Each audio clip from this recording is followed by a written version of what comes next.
Thank you for joining us, everyone, this evening. As many of you know, my name is Sam Hassell, and I am the founder and director of our college advising program, Great Minds Advising. And this is our college admissions masterclass. So, we're going to start off by giving a brief overview of tonight's presentation. So, first off, we're going to cover a little bit about us and the work that we do with students. Then we're gonna move into why you should care about any of the information in this presentation. Hopefully, you already have a pretty compelling answer to that question. Maybe you listen to the podcast, but we're gonna sort of motivate the significance of the information in this presentation.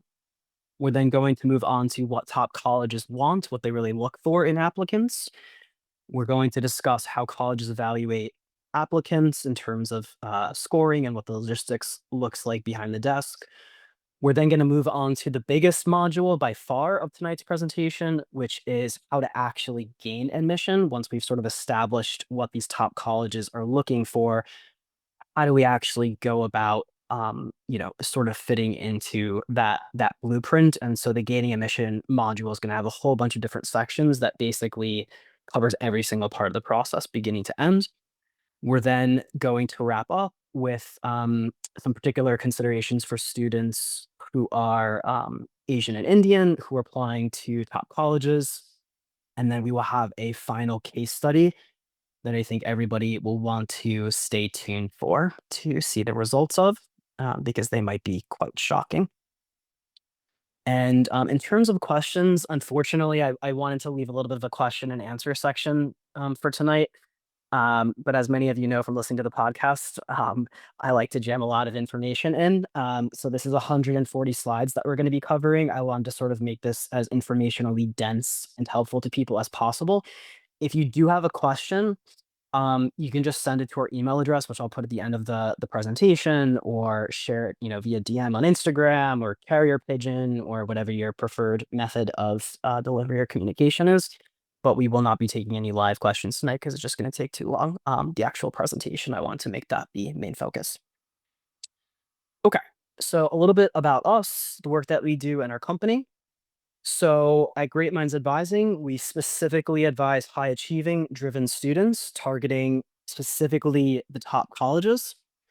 Our mission is, pretty specific and singular as well. We want to help our students stand out at those top colleges by crafting unique admissions narratives, and I'll really unpack that word "unique" a lot more, as well as admission narrative later in the presentation. And we aim to fundamentally and significantly improve our students' odds via candidacy building in the younger grades, all the way through assembling standout applications going into senior year. Many of you likely listen to the podcast, and so you know that I very often emphasize the importance of starting early. This process is very much like investing. You want to have a long runway so you get the benefit of a lot of compounding progress. So that's exactly what we do. Many of you may be operating more under the mindset of sort of starting the process in the very late stages, right next to the application process. And I think this presentation will sort of reveal why there are a lot of liabilities there when it comes to top and elite college admissions. Okay, so as many of you know, we host a very popular college admissions podcast called The Game, a guide to elite college admissions. This is one of our episodes here, The Truth About Summer Programs, why many people enroll in summer programs and why they are not actually perceived in a very high way by top colleges. In terms of our podcast, we've now reached over 95 countries, 2,400 cities, 200,000 plus plays, and over 23,000 hours of listening time, which I think is over 2 years. And if you think that that's listening to me for over 2 years is bad, there are probably some people on our team right now who are saying I've had to listen to this guy for way longer than that, unfortunately. So in terms of some of our track record, or sort of why you should trust the information in this presentation, there are a lot of different voices in the college admissions space. And talking to a lot of parents, people sort of say, I listen to this podcast, I listen to that podcast. My counselor at my private school says this thing, just be yourself. Admissions officers, just be yourself and it'll all work out. And then this person says this thing. So I do want to motivate a little bit of the credibility of the information in this presentation. And I think the easiest way to do that is via our track record. That's how it usually works. So 100% of our students in the most recent application cycle were accepted to a top choice school. These are some of our recent acceptances: Princeton, Duke, Georgetown, Columbia, Dartmouth, Cornell, Yale, Vanderbilt, Brown, Stanford, Johns Hopkins, Rice, Penn, Northwestern, Berkeley, and Emory, among others. Our students have recently been accepted to 16 of the top 20 colleges nationally in the United States. Our Ivy League admit rate, so our acceptance rate at the Ivies across all rounds for students in our program, is 14 times the national average. And as many of you know, we are big proponents of applying early for reasons that will be discussed later in the presentation. And when our students apply to the Ivies in the early rounds, meaning they get decisions back by the middle of December, um, they are admitted at a 90% acceptance rate.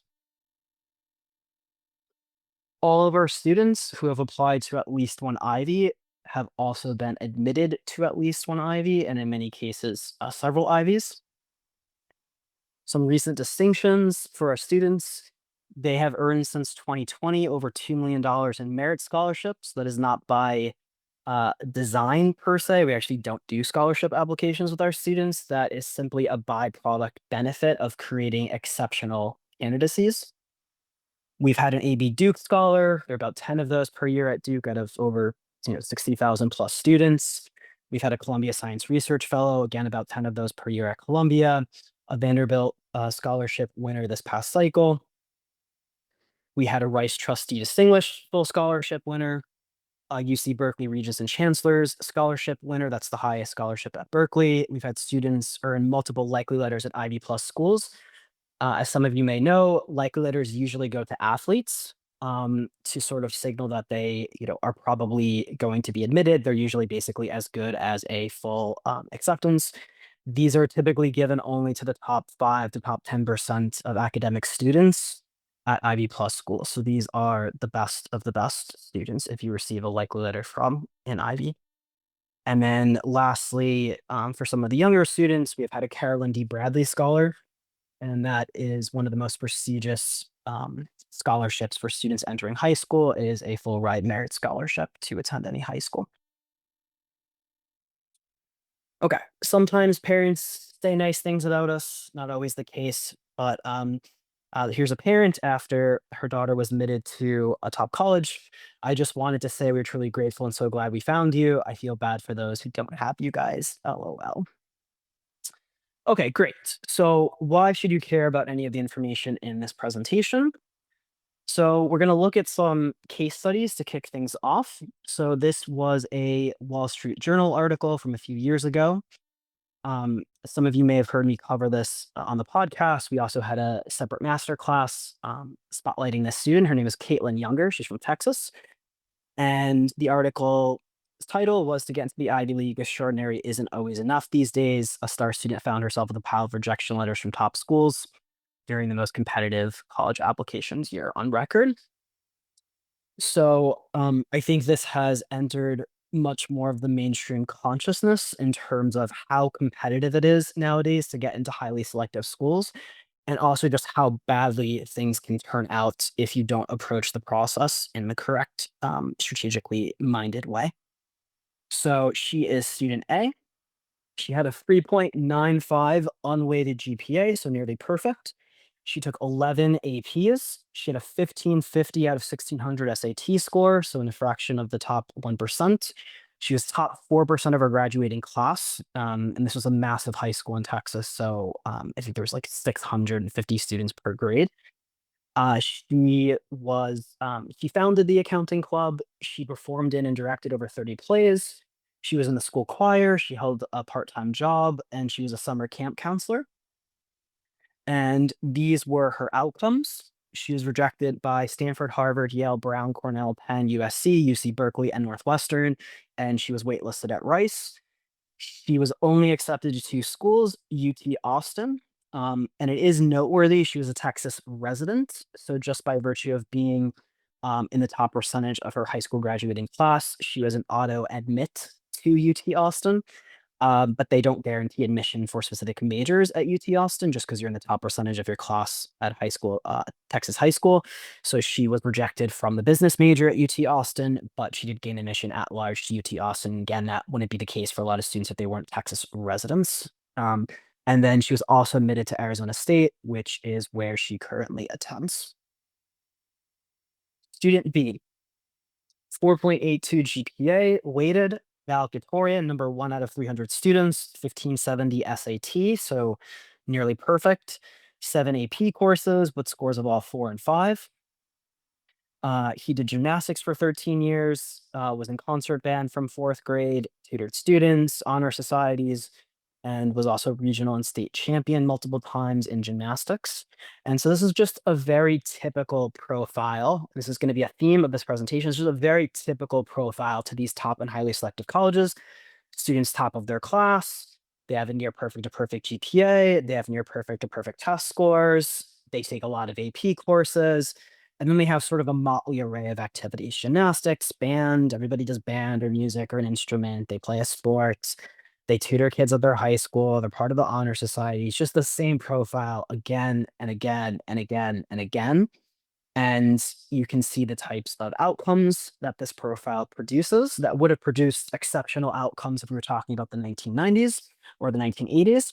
But the student was rejected at Harvard, Princeton, Penn, Stanford, MIT, Columbia, Yale, Cornell, Duke, Carnegie Mellon, Michigan. He was conditionally accepted to Maryland. I don't even know what that means. It's do like some gymnastics maneuvers for them or something.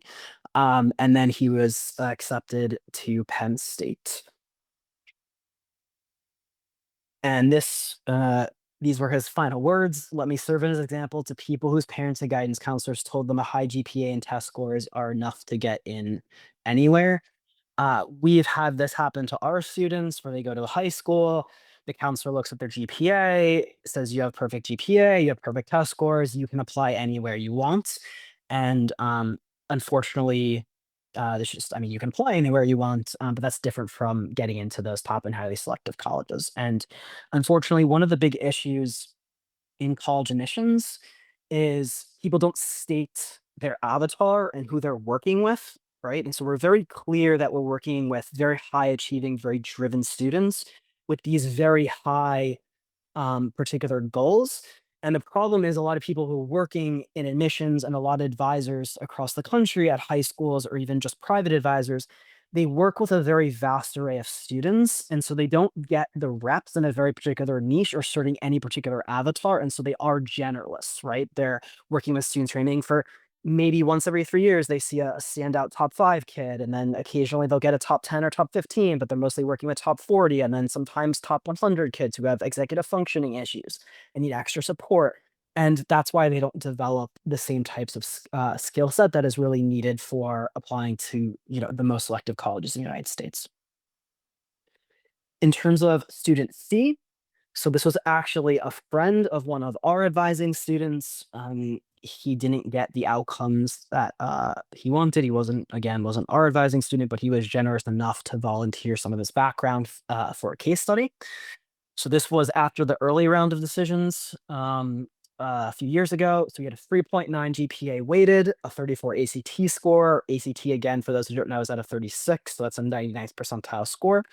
He took 7 APs, 8 honors and advanced courses, and he was part of the science research program at his high school. In terms of his resume was more impressive in some ways than the earlier two candidates. So he had a tech leadership role for a nonprofit. He was a research mentee for New York City Hospital. He was a board member of the town sustainability board. He was an organizer and producer for TEDx at his high school. He was a member of the Student Leadership Council, again, very generic activity, volunteer for breast cancer charity for students who are interested in health, again, pretty common cliche resume items. He was a founder and did the tech part of for an apparel business. He played the piano. Remind me if this sounds familiar. And he was a contributor to a community magazine. His outcomes, he wasn't, I'm not going to throw shade at Tufts. It's a very good school, But Tufts, I think if we were sort of saying, where is it in terms of selectivity among national universities, is probably somewhere around top 30, top 35 in terms of selectivity. I'm not going to make a value judgment. But in terms of selectivity, it's probably, among the top 30 to 40, hardest schools to get into in the United States, but nowhere near a lot of the super selective schools. He was just flat out rejected, even putting in a binding commitment and doing early decision at Tufts. He was then deferred from Emory in the early decision 2 rounds. He did have some acceptances, and this again, it shows you the difference of the tiers of colleges that you're targeting. So the schools that he got into, Northeastern, Maryland, Wisconsin, certainly good schools. Some of them have very good programs in particular areas. But these are more sort of, overall across the board. These are more like, maybe top 40, top 50, top 60-ish universities, and then SUNY Binghamton, maybe like top 80-ish. And then Union is a liberal arts college. So you can sort of see the difference. He got a bunch of good outcomes, but not at the schools that he was hoping to get those outcomes at. And again, he was sort of rejected or just deferred by these top 25 to 35 schools. And the reason why we are bringing up these different cases is because this could happen to you, and we don't want that to be the case. So we are going to discuss what you can do to avoid these types of outcomes. We will issue a quick caveat or sort of a reminder. So as I said before, we are a program that is very specifically focused for students who are aiming for the most selective schools. They're trying to do the most for their candidacies. They're not trying to figure out what they can get away with. Um, so this presentation is, I've sort of used this analogy. If you want to be the best swimmer in your, at your local YMCA, that's a very different caliber of swimmer. It's a very different type of training regimen. It's a very different type of sacrifice. It's a very different type of strategic planning. It's a very different degree of determination versus somebody who wants to be an Olympic level swimmer. And so it's very important that I differentiate for everybody. A lot of people who know us and follow us and listen to the podcast, um, I don't sort of, pretend that this is for everyone. It's not for everyone. So the students who are going to roughly the top 20 national schools in the United States are roughly about the top 0.5% of the population. So you're talking about a 1 in 200 students, right? And so when people say, "Oh, this is crazy, this is ridiculous, everything in the presentation, you have to do all this stuff, and this is out of control, and you have to do this from 8th grade," it is for a very specific avatar of person. It is not for everyone, right? And so a lot of people will then get upset that this, requires this much sacrifice or this much planning or this much thoughtfulness, or they're upset because they can't go to the party on every single Friday night. It's not for everyone, right? So I want to be very laser clear in terms of this is not sort of a value judgment on anybody, but this is for students who have this goal in mind. And I don't even care like why they have this goal to a large extent, but for students who do have this goal, this is what it takes, right? So we are going to be focused on about roughly the top 25 national universities and what it takes to get admission to those schools, or about roughly the top 10 or so liberal arts colleges. For those who don't know what a liberal arts college is, we're not talking about a liberal arts college housed within a larger 4-year university. We're talking about liberal arts colleges. I'll give some examples, but these are schools that don't have graduate programs. They're not usually significant research institutions. They don't have major sports teams. And so a lot of the national research universities are the typical brand names, Harvard, Stanford, Penn, Columbia, Duke, Michigan, et cetera. Those are national universities, national research institutions. Liberal arts colleges are mostly focused on teaching undergraduates. They don't typically have, they're not going to have medical schools, law schools. They don't have major sports programs.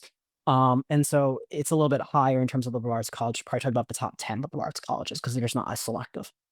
Um, for students who are targeting the top 10 and especially the top 5 national schools, your life is even more difficult in a lot of ways. You have a much higher bar in terms of expectations for your candidacy. And so those represent even further specialized cases. Now, in terms of some college tiers, just to give some people some examples of what I sort of mean in terms of top 5, top 10, top 20.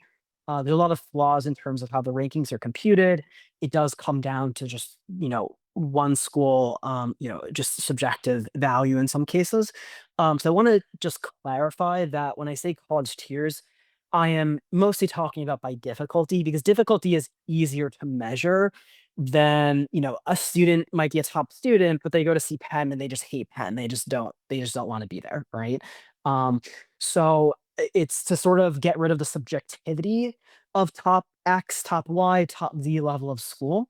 I think it's much more useful to focus on more objective, quantifiable indicators. And so I think I feel very confident about saying when we're sort of measuring by the difficulty of gaining admission, that these are roughly the tiers. Don't feel as confident when it comes to sort of subjective value statements because again, it's very subjective. So the top 5 hardest schools unequivocally to get into in the United States are Harvard, Princeton, Yale, Stanford, MIT. I will say that Caltech is firmly within this group, and Caltech is, as of the most recent application cycle, if you're just looking at the percent admit rate, the most difficult school to get into the United States. The reason why I don't talk about it very much is just because it's a very niche school. It's very small. And so not a lot of people are interested in attending Caltech, but it's right there with those top 5 schools. Top 10, some examples of top 10 schools. This is not exhaustive, but these are sort of more like mid Ivies, Columbia, Penn, and then some schools that are sort of Ivy plus schools. Duke, as of the most recent application cycle, had the 4th lowest acceptance rate, which may surprise some people. It has gotten extremely, extremely difficult to get into, especially in the last 2 or 3 years. So it is way up there in terms of acceptance rate. Then for top 20 schools, some examples would be sort of some lower Ivies. Again, difficulty, I'm not making a value judgment. Cornell, Dartmouth, and then some other schools, Georgetown, Vanderbilt, Berkeley. And then some examples of top liberal arts schools, Williams College, Amherst, and Pomona would be, again, those schools that are focused on mainly teaching and mostly undergraduates without graduate schools and without significant research programs or sports programs. Okay, what do top colleges want now that we've roughly established that we are focused on top colleges and what the top colleges sort of more or less entail in terms of some specific names? So there are many applicants and there are a few spots. The number and quality of applicants have both increased significantly over time. So there was a time in admissions where a lot of people just focused pretty regionally. They didn't apply all across the country to different schools. They applied to maybe 4 to 6 schools. It's just increased over time, where you have basically it's sort of if you look at globalization, it's just, you have the internet, you just have a lot more, you can sort of draw among the best in the world. And this has become the case over time. This is why it's become a lot harder, just because you have so many high schools, so many top students, and now they apply to so many colleges and they apply all across the country. And then, of course, you have the international students and even though this is sort of potentially waning and we're a little bit more of a tricky spot now with international students applying to top colleges, over time, if you look at the trend line, there are way more international students who apply to top American colleges than there were decades ago. In terms of the number of applications, there are way, way more at these schools since COVID, particularly due to the test optional policies. And so we saw, like 50% year over year increases right after COVID occurred due to the test sort of being removed. And that number hasn't really regressed, even though some of the schools have gotten rid of their test optional policies. In 1990, Duke's mean SAT score was a 1306. That would nowadays in 2023 be 214 points lower than the 25th percentile score at Duke in 2023. So basically, a student's in the middle of the range in 1990 is at the absolute bottom of the range. Um, wouldn't even and would be close to the bottom of the range. They would be 215 points basically off from the bottom of the range currently at Duke. The acceptance rate for Duke in 1990 was 21%. It's 4.8% overall in 2025.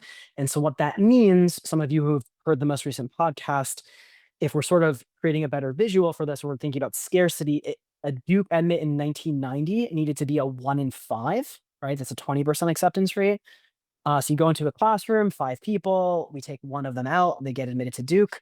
Nowadays, you're talking about a 1 in 20. So you go into a classroom, one person walks out of that classroom and gets into Duke. And since those are already all the top students, they're all pretty much top 10% of their class from all across the United States, if not the world. You're talking about a 1 in 20 from already the top of the top students. There are over 30,000 high schools in the United States before including international high schools and students. So over 30,000 valedictorians we have, even if the school doesn't have a valedictorian, there are also schools that have multiple valedictorians.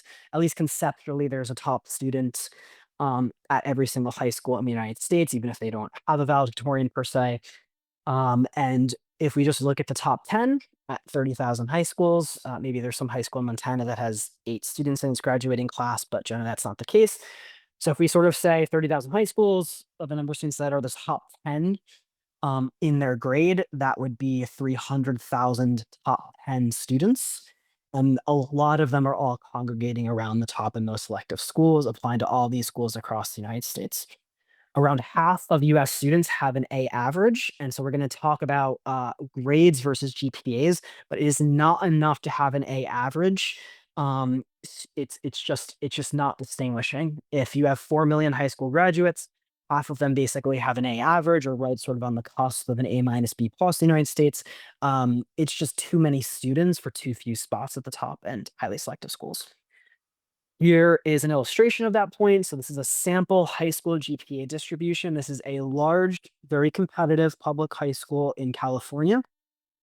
And you could see this major clustering at the top. So for students at this high school who have a GPA of 3.75 to 4.0 and a 4.0 scale, there are almost 260 of them at the high school, 60% of the graduating class. And then even behind them, if you look at, a 3.5 and above, that's 330 plus students, right? But even just focusing on those 260 students who have a 3.75 or above, that's in statistics what you would call a ceiling effect. There's just a whole bunch of people that are all clustered at the top of these metrics, which basically means when you have a very fixed ceiling in terms of an input variable, it just can't provide a lot of predictive validity in terms of the outcomes, right? In terms of acceptances, because they're just not distinguishing. There's too many people who all have these top metrics. And so the top and highly selective schools, given that all these students have these top metrics, they have to look at a bunch of other variables. And so there's going to be a correlation with the top and highly selective schools of them looking at a bunch more variables because they need those additional variables to actually distinguish between the students, because on a lot of traditional metrics, they're all just very similar. Um, in terms of this is basically what I just said, but great metrics, GPA, course figure, and test scores are nearly table stakes. Now, at top colleges, they are necessary, but they are not sufficient for admission in top colleges. Many students are what admissions officers refer to as competitive. They have good stats. They are not compelling. And there is a bifurcation in this process between logic and emotion. So if anybody's ever done a bunch of recruitment, we in our most recent hiring round hired 1 out of 5,000 people. I can tell you, I see videos. We see video introductions that we send to candidates all the time. This includes admissions officers from Stanford, top colleges, Rhodes Scholars, Olympians, professional soccer players who went to top colleges, people who should seem excellent on paper. They send a 3-minute video introduction. They don't seem excited. They're not smiling. There's no emotion. It doesn't move you. It's just information, right? And if I can sort of, emphasize one point, numbers don't move people, right? They don't cause a lot of emotion, right? I mentioned this on a recent podcast. Numbers are a bunch of prefrontal cortex, much later evolutionary designs. We are still hard coded to respond to a lot of gut feelings and a lot of emotions. And this is a lot of what admissions is, a very short amount of time to review our application. And it's how compelling is this applicant, how interesting, how unique, how compelling is the story, right? Because there's very minimal time to review that application. So there's a lot of emotional components to this process. And a lot of people, they just don't understand it. They just keep optimizing for the same. It's like you don't have more, you don't need to take, you have 14 AP classes, you don't need 18, right? It's like they keep over optimizing for more logic, more logic, more logic. It's like that's not the problem. And we're going to see at the end of the presentation just how what a student looks like applied to these top colleges who has maxed out world-class metrics and still gets rejected. So in terms of the well-rounded myth, the jack of all trades student, we saw this with a lot of the students who got rejected. They very well-rounded, very cliche extracurriculars. You know, they're part of the student council, they're on the newspaper, they play a sport, they do the violin or the piano. It's just boring. It's just every kid has it in their profile. It's not differentiating, it's not unique. The jack of all trades student from the 1980s does not win admission to top colleges anymore. Again, playing a sport, instrument, community service, high school clubs with no particular theme, so they're just sort of scattered, right? That does not make a compelling application. It's not coherent. It's very hard to understand. And they're not going to put in the extra time to be Sherlock Holmes to figure out what the heck you want to do in life or at the college. It's just it's annoying and it's extremely frustrating, right? Again, anybody who's ever done recruitment, you're looking at a million resumes. How deep do you go into all those resumes? You're looking at the biggest line items, the most recent relevant experience. You know, it's just like I don't have a lot of time here. It's just I got to move on. I have thousands of applicants to review, right?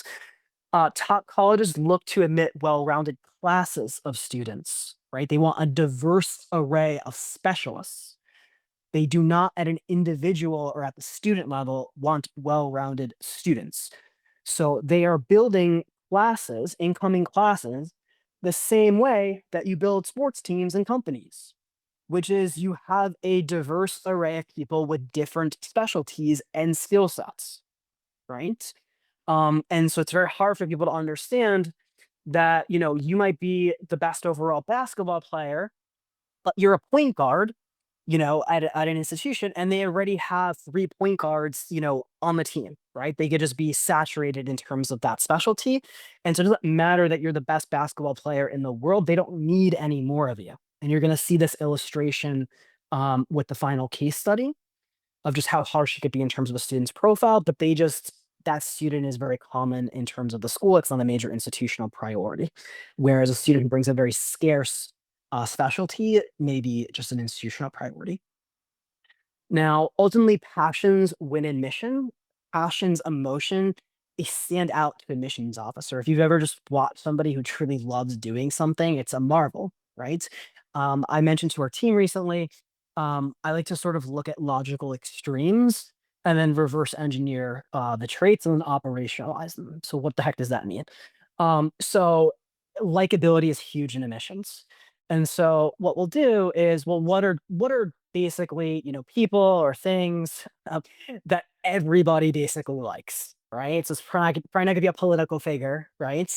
Um, you know, that's gonna be more polarizing, but what does everybody basically agree is, you know, very lovable, likable? Pretty much puppies and small children. And so you start thinking, okay, well, why is that sort of the max end of the likability spectrum, right? And one reason that I've surmised is because puppies and children, like everything's new. They have like such joy to them versus people who are sort of grow old and they're sort of jaded and just doesn't have that same feeling of novelty. Like, you know, somebody sort of, you know, an infant or to puppy, it's like they get so much joy out of just small things or the first time experience and we look at them and we mirror those emotions because that's how we're wired, right? As humans, we mirror those emotions. You know, something's new for, you know, a baby. And it's like we're living through them and experiencing it for the first time and sort of instead of being jaded, you know, or a puppy just has joy and enthusiasm and charisma. So you know, we basically want to understand that students who really love something and are passionate, they exude it in their applications. And it's just very infectious, right? That type of enthusiasm and love for anything, it just rubs off on other people, right? And so if I could sort of hit some of the more emotional sides of the process, that would sort of, you know, illustrate. Now, top colleges, they seek students with focused passions, as I said. We call them admissions hooks related to their future studies and their role in the college community. So these are going to be academically relevant passions, something that could be something related to what they're going to study at the school or something they're going to bring into the extracurricular community. They further hope that these students will become impactful scholars and leaders in those fields. That's what these top colleges are looking for. They are basically looking to pick their horses, and they're looking to pick students who've already built, even at a very young age, a defined passion, a defined niche, a defined skill set. Um, because they started very early, and so they have a heads up on a lot of people in life. Warren Buffett started investing when he was 6, right? And so they just get a lot more compounding progress. They show early promise and talent. This isn't any crazy notion. This is what a lot of countries have done historically during the Cold War. It's just they just find the most talented, and they easily put them on a track basically and give them best resources in the country, whether it's ping pong in China or whether it's top STEM in Soviet Russia or whatever it is. They are trying to identify the students who really have a defined passion at a younger age. And I've sort of discussed sort of the emotional components. It sort of shows how they fit into the college community, academically, etc. Now, the game of admission, which is what our podcast is called. So many people falsely believe that the game of elite college admissions mostly involves luck or chance. A lot of people think this is like buying a lottery ticket, right? Um, it's not that there aren't elements of chance. Nobody can 100% predict the application pool. If you're looking at 2025 this year, nobody 100% knows how many applicants there are going to be, what the different hooks are going to be, their specialties. We don't 100% know. There is unpredictable variance and some degree of randomness in the process. That being said, I mentioned on a recent podcast, there's also high degrees of randomness and variance and path dependencies in investing, the stock market, poker. It doesn't mean that there aren't people who are exceptional poker players or world-class poker players or world-class investors, right? So a lot of people just sort of give up and they just say, "Oh, this is a lottery," right? Now, it'd be like be saying like poker is just all luck. It's not. There are professional poker players who win over a very long time course.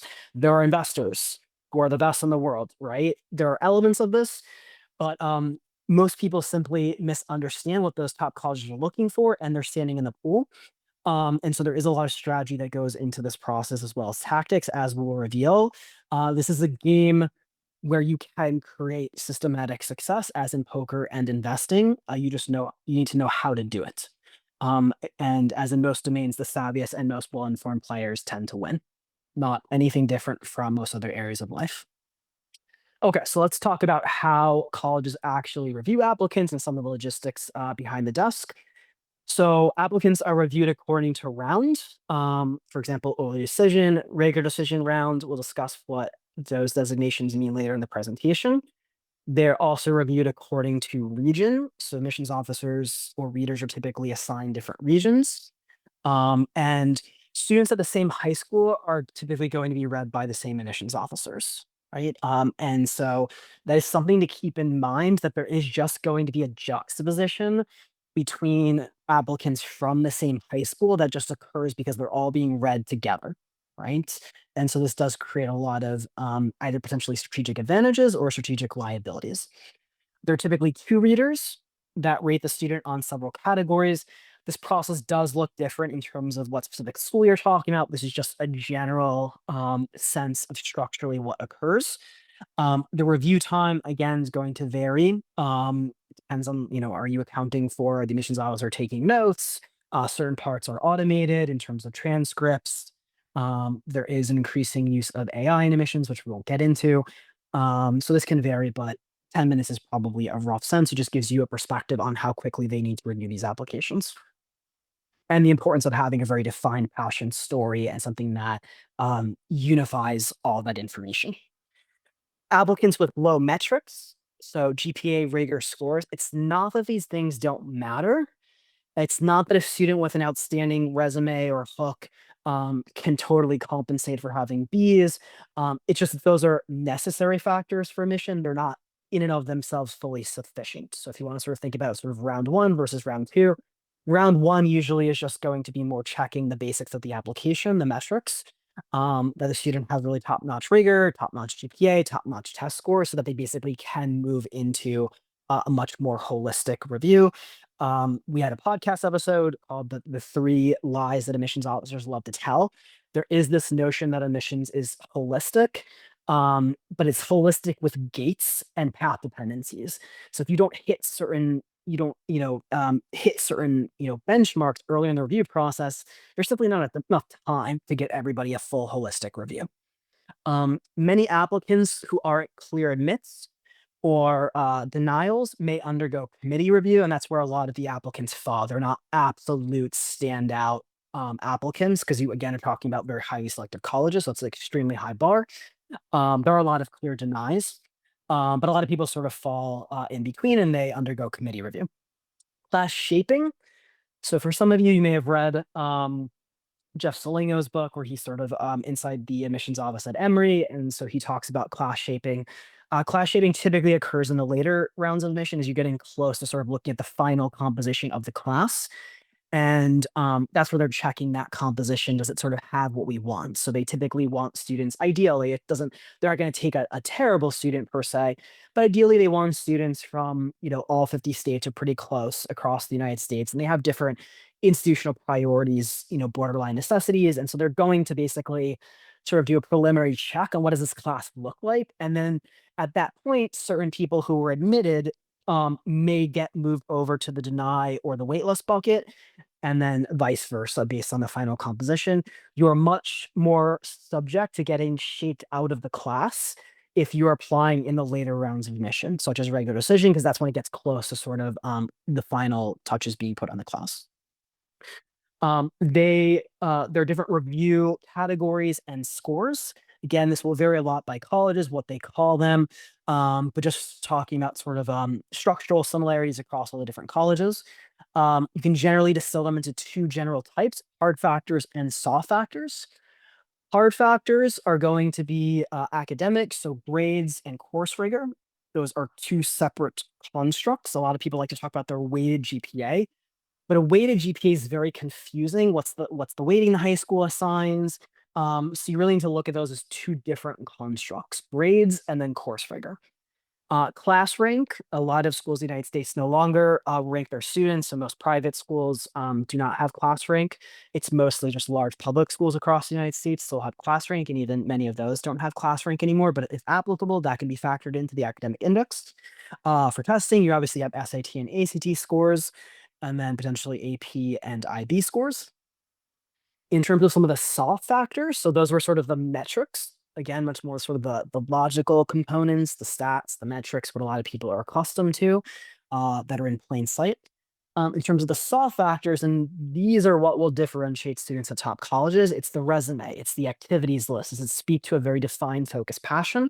Their honors and awards, again, does it speak to a very defined focus passion and hook and theme?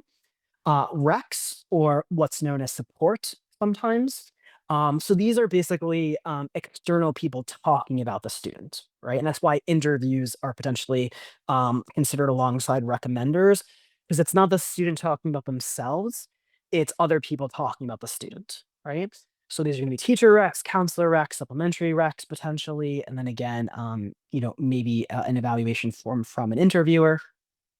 And then we have essays and the whole application, the common application or whatever the application is, the UC application, MIT application, and then school supplements, which are very school specific essays. Colleges may rate the students' intellectual and personal qualities, many of them do, based on those soft factors. So, for example, at Stanford, there's what's known as a SPIV score, and that basically is self-presentation and intellectual vitality, is how well the student presents the information in their background. Um, and also intellectual vitality, a lot of people, I would say, over-index on this concept of an academic student, and they don't really understand the difference, as I would refer to it, between academic and intellectual. So a student who I would sort of say is academic, and again, this is somewhat semantic, it's just the way that I like to refer to the distinction. An academic student's one who has great metrics, they get good grades in school, but a lot of it just might be extrinsic. They just are, they just always gotten A's in school. They're sort of a very type A personality. They want to go to top school just, purely for extrinsic reasons. That's different from being intellectual. A student who's intellectual, like they love learning, right? They could go to a dinner with family friends and talk to 45-year-olds, 50-year-olds about political science, right? These are two different types of students. And of course, there could be a significant degree of overlap between those types of students. But if I'm sure everybody can guess which one the top colleges want. They want the latter one. They want the student who in the essays is intellectual, they talk about their field, their passions, they could captivate um a table full of adults basically with that interest and talk about it. They love learning, right? They genuinely love learning. They're not doing it just extrinsically. And so that is intellectual vitality and is extremely important at Stanford and is extremely important at a lot of top colleges. They don't want you to just view this as a transaction, you going to a top college. Top colleges seek students who possess strong evidence of and effectively communicate a focused passion, as we've mentioned, and again, who are genuinely excited by learning and making an impact in that area. And this is why when we talk about building a hook, one of your greatest points of leverage, one of your greatest strategies, right? We think of, I'm going to show a lot of really fancy strategies that may impress you guys. Um, one of the fanciest strategies is not fancy at all, which is just, do you really love what you are doing? And that requires a lot of introspection.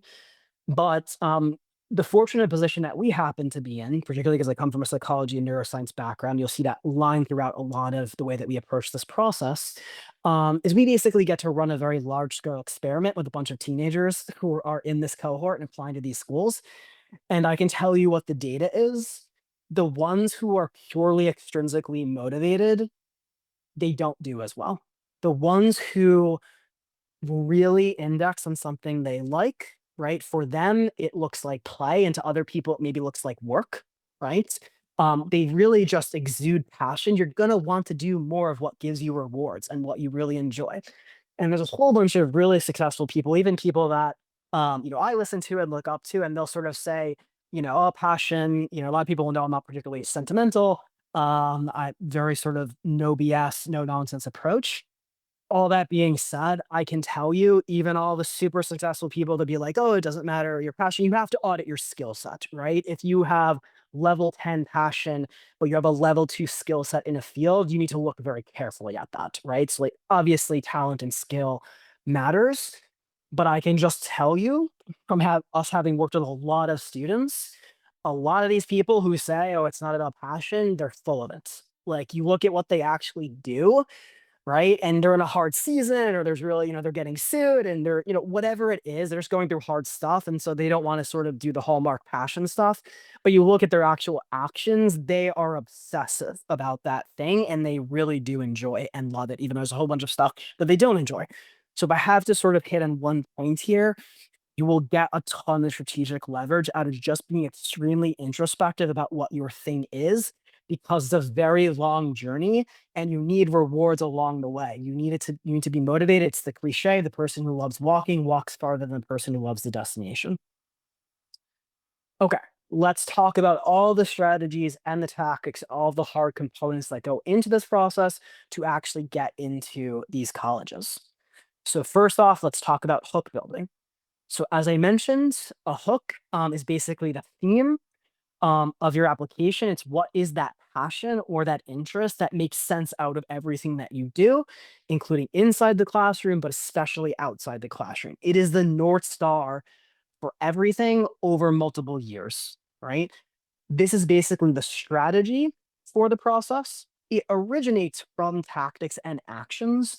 So I'm going to talk about how you find this, but it comes originally from tactics and data, right? The student has lived on planet Earth for 13 years, 14 years, 15 years, 16 years, whatever it is. There's a lot of data there, right? 15 is a lot closer to 18 than it is to zero, right? So we already have a lot of data. The student didn't just, they weren't born yesterday, right? So the strategy is informed by the data and the tactics originally because the students just done a bunch of things, right? They have unique perspectives, they have unique talents, unique strengths, unique interests, etc. That's where the strategy and the hooks comes from. And I'll talk about the discovery process. But once you then do all your due diligence and you examine all that evidence, You now have this high level strategy or what this theme or this North Star, this hook is going to be. And then now that informs all the rest of the tactical questions and decisions for the rest of the process. A lot of people approach this totally backwards and they ask these totally decontextualized questions. Should I take AB physics or AB chem? I don't know. What is your hook? What is your theme to your application? Are you going to be applying for engineering or are you applying to, biomedical? Because that would be AP chem and the former student would be more AP physics oriented. Should I do this internship? It's like, how the heck am I supposed to answer this question? Should I do X or should I do Y? What are you optimizing for? Right? It's like, what if we're outside of the scope and we don't even know anything about the student? It's like, what are your college goals? What are you applying for? What's your hook? It's just like totally decontextualized questions. And if anybody ever gives you an answer to a question and they have no context and you don't know that person's aligned, there's some alignment fundamentally there with your long-term goals and objectives, you should not use their answer. They don't have enough context to give you a good answer. What should my essays highlight? I don't know. Like, what are you trying to accomplish? What problem are we solving for? Right? So, one big point is people ask terrible questions. This isn't even true of just admissions. In life, people ask terrible questions because they're totally decontextualized and they ask people who then give their opinions with totally different goals, right? Totally different goals, right? So it's like you're not going to be Michael Phelps via work-life balance. If your goal is to be Michael Phelps, he swam in the pool 365 days a year, no days off, 15 to 20% more than everybody compounded over years and was already exceptionally talented, right? If Michael Phelps went and asked a normal person whether that was crazy or too much, they would tell him yes, and he also didn't have his goals, right? So you have to ask better questions. The hook is fundamentally, as I said, it has to be based on the student's strengths, as well as their interests, right? So you can't just, again, be 10 out of 10 passion, but if you have a 1 out of 10 skill set in that field, that's not great either, right? The expected value there, kind of nets out to like, oh, well, it's really bad, right? So you do have to look at both your skill sets, your strengths and your talents, and your interests. But the passion part is very important. And we're talking about interest. A lot of it's outside the classroom. A lot of people want to say, "Oh, I have a business kid because they're good at math." This is not compelling evidence. It's total cliche in admissions. It's not compelling enough evidence. Are they running a business? Are they watching YouTube videos about business? All these kids who are so interested in business who are literally doing nothing. You have the whole world at your fingertips, and you haven't even looked up a single YouTube video, but you're so interested and passionate about business. We don't look at what people say or what students say. We look at what they actually do. This is evidence based. It's not, theory based or what you looked up the median salary data. It's just like, no, it takes years to build a hook and resume that stand out to top colleges. Again, you don't show up to the Olympics a year before and expect to compete. And a lot of people still don't understand this, but again, the investing analogy is just very important to understand. I mean, all the people who are the best in the world at anything, who are top notch, it's a lot of years. It's a lot of focus. It's saying no to a lot of alternatives, right? Commitment, quantity and quality of things that you say no to. That's the definition of commitment. People don't like, oh, I have to say no to this. I have to say no to that. So, like, that's what creates world-class people. And again, if you want to compete at the top levels of anything, you want to go to these schools, this is what it takes. It's not for everyone. It's not for most. So it takes years. You need to focus. You need to say no to a bunch of other things. That's a lot easier when you're really passionate about the thing that you're working on. It doesn't feel like a sacrifice. It feels like, oh, great, I got to do more of the thing I really love. But it takes years and years of compounding progress. People know this from a career. You don't build a resume overnight or in a year. It takes a lot of doors and path dependencies, opening up other doors, earlier progress, opening up more doors and more opportunities. And so just the difference between ninth grade and 10th grade, people don't even realize it's 40% of your remaining time to build a candidacy, right? You basically start writing your applications by the summer going into senior year. You don't have all of senior year. You apply by the fall. You start writing your applications and choosing what schools you're applying to by summer. We do with our students in spring. You have 2.5, 2.75 years from the time that you start high school you've already burned through 40% of your candidacy if you're like, oh, I'll start on this in 10th grade versus ninth grade. It's just like, it's not how it works. Um, and when it comes to hook building, it doesn't have to be perfect. A lot of people are just paralysis by analysis. Just your best probabilistic guess based on all of the current evidence. That is your hook, right? It's not, well, I don't know if I go down this tunnel. There are wormholes to other tunnels. If you end up being exceptional at anything, you can redeploy that skill set to another domain, right? So don't get so worried that you're going to go down a tunnel and then you can never get out of the tunnel. There's other tunnels between the tunnels later on, right? It's like this cripples a lot of students and families who then end up never making a decision and they incur the biggest cost of all, which is an opportunity cost because you're not doing anything. You haven't made a decision. And so somebody else is just kicking your butt left and right every single day, day after day, month after month, minute after minute, hour after hour, because they're just working and there's beating on that thing. And you're just in the la la land staring at the 100 tunnels and saying, I don't know, maybe it could be this tunnel, maybe it could be that tunnel. It's just they're already way farther down the tunnel than you are. In terms of discovery, how do you actually how do you actually find this? Like, what does this look like operationally? You're saying like, be like a puppy, Sam. Like, that's a very likable student. What the heck does that even mean? What do I do? How do I behave? Right. I can't get into all of this. And this is what the podcast is for. We do a lot more deeper dives. We can do 2, 3, 4, 5, even 6 hour podcast episodes drilling into a vertical. But I can give you an overall sense of what this looks like. So for the students who are interested in our program, they filled a pretty significant background form that gives us a lot of discovery information to work with. That includes transcripts, testing, resume. Very important in terms of resume, what happens outside the classroom, not what occurs when you're doing multiple choice exams in a classroom in school that you have to go to. You're legally required to go to school, right? That's not really passion. Passion, I say a lot, exists in the shadows. Like, what do you do when nobody's around? What can you do in a dark room when nobody sees it, right? That's really where greatness and passion are actually built. So transcripts and testing, they're great. They give some propensities, some sense of ability, but they're not great for really identifying your hook and your passion. That's going to come from the resume, your hobbies, your interests outside of the classroom.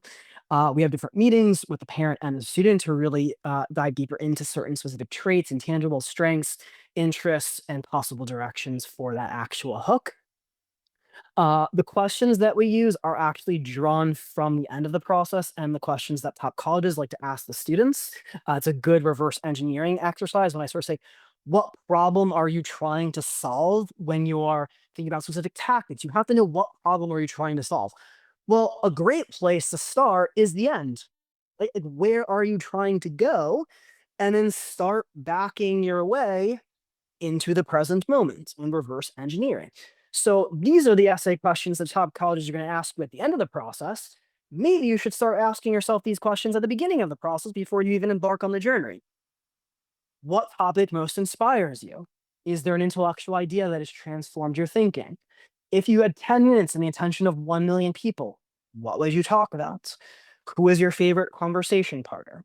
Right? These are very good questions. You ask enough of these questions, one of them might not hit it, right? One of them might not hit the mark, right? But you ask 30 different ones, it's a much higher probability. This is why a lot of these colleges, the top ones, have 6 different essay questions because like they may not get the content they want on number 1, number 2, number 3, number 4. Obviously, it also gives more margin for a student to have something that's not ideal, so they have more variables to differentiate students. But it's sort of viewing the essay prompts as sort of stimuli or these questions as stimuli, and it's sort of just like poking and prodding until you kind of get what the thing is, right? And so we give these questions to our students before they start the process to inform what the strategy is going to be. We put a lot of work up front. A lot of people, should I do this? I have a summer program. It's like they want to jump immediately into tactics, and you have to tell them no. It's like we can't do all the downstream tactics. We have to spend a lot of upfront discovery and then figure out what the strategy is going to be. It needs to be based on evidence and takes a good amount of time. It doesn't take a ton of time. It maybe take us a few weeks. But we need to do a lot of due diligence up front to determine what this angle is going to be. In terms of more strategically minded factors, I would sort of say this is more like looking outwards in some ways, right? There's sort of the inward, the introspection, and there's also, like you said, to understand you're competing against other people. And there is an externalized version of this in terms of institutional priorities and colleges and what they look for. So there's both an internal and external component. Strategy, a lot of it has to do with just a lot of the external factors as well. But niche and interdisciplinary areas will stand out the most just strategically because they're much more unique and differentiating. And we'll see this later in the presentation. You don't want to pick major fields, very generic fields like I'm a business kid. You want to be the behavioral econ kid, right? And there's probably a whole bunch of people where it's like, hey, have you ever heard about business? I think 100% of people listening right now have heard of business. If I said how many people could give me a definition right now of what behavioral economics is, what it studies, what its implications are, who won Nobel Prizes, who are the best people in behavioral economics, where what college, like I would say maybe 30% of people like know pretty in depth what it is, maybe probably a lot less if we're talking about the general population. And that basically means it's a great field to potentially pursue if you have interests that relate to that. It's just a lot more niche. It's just a lot more differentiating. It's not available to everybody who knows what business is, right? And so a lot of times what happens is students have interests that are very unique and differentiating. They're just in high school and they don't know that that field even exists. There aren't behavioral econ classes in high school. Very few. Some of the top boarding, top private schools that have basically college course catalogs might have a class in behavioral econ, but it's very rare, right? And so they just don't have the access or the knowledge to sort of say, hey, I have these interests. This is what field that is, right? So you want to really index on more niche interdisciplinary behavioral econs, very interdisciplinary. It's basically psychology with econ and business, right? You must be mindful of factors such as demographic variables and the competitiveness of the area. So if you want to do business, you want to do engineering, you want to do computer science, one of these very popular oversaturated fields, you need to really understand it's a lot harder because these are much more common, right? And they're very competitive. So if you want to go to a top college, but then you also have to, you're building a narrative in one of the most competitive areas at that college, you have compounding degrees of difficulty. You're making your life a lot harder. And we'll show why in a lot of cases it's not worth it. And you should really lean into more less popular, just more niche, more weird, what's really differentiating and unique about you. But if you are, as we'll see later in the presentation, if you're Asian, you're Indian, you're another, STEM students, or even just for anybody from any background, STEM, pre-professional fields, they're the most popular and they're the most common. You want to understand the competitiveness of the area before you set out and embark on that journey.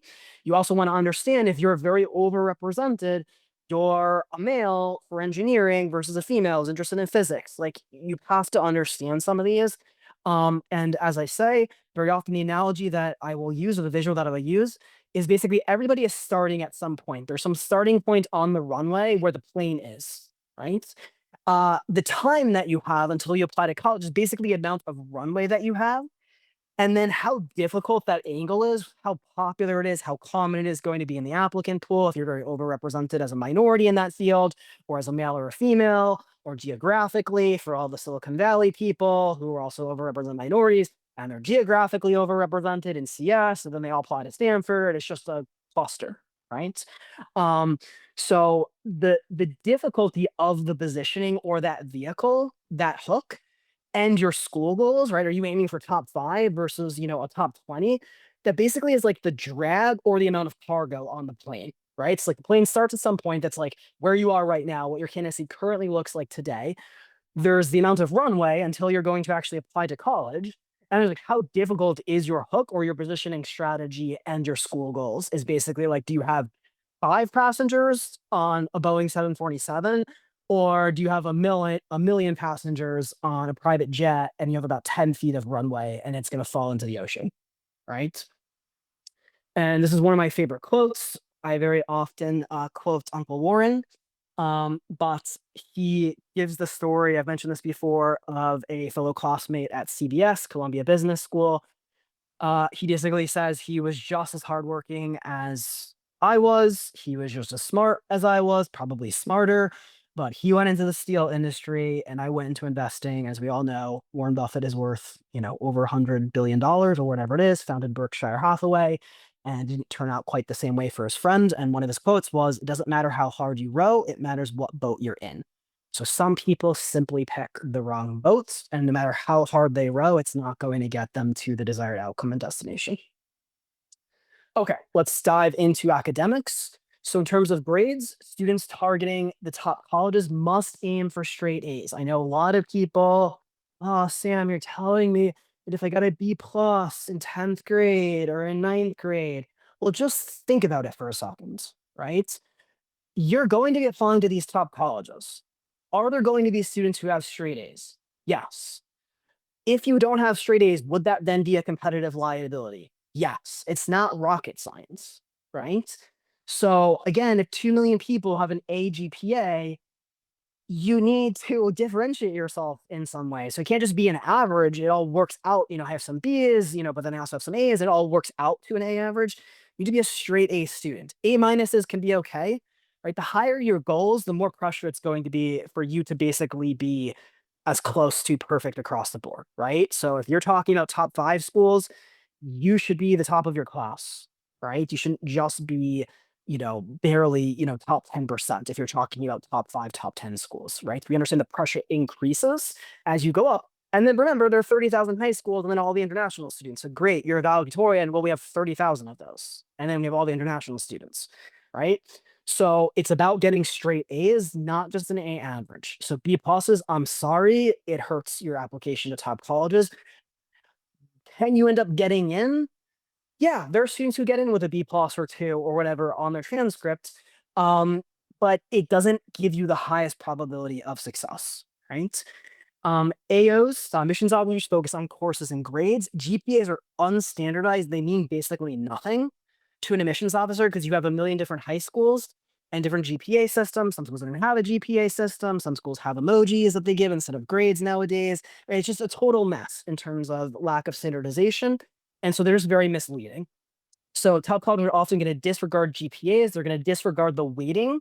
Oh, I take hard courses. Like, well, you're applying to top colleges. Everybody takes hard courses. Like, you don't get any extra brownie points because, you take hard courses. It doesn't mean anything, right?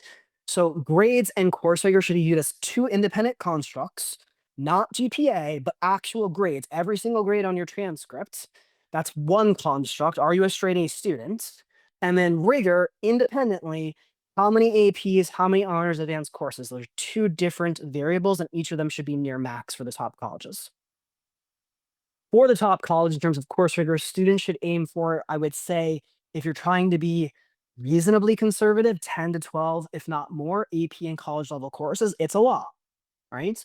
But that's what it takes, right? It's like, can you get away with 7?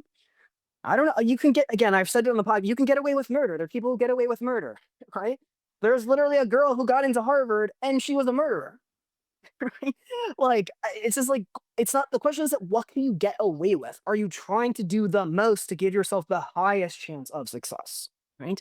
Which is like a alien concept to a whole bunch of people for some reason. Right?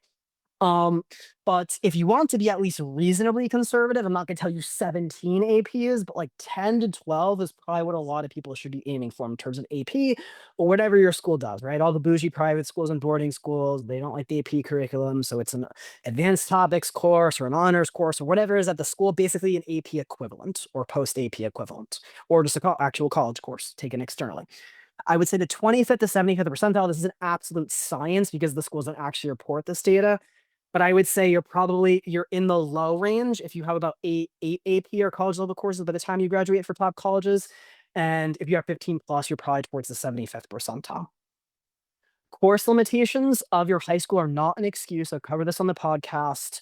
Just because your school has a limited course catalog or course rigor, it's not an excuse.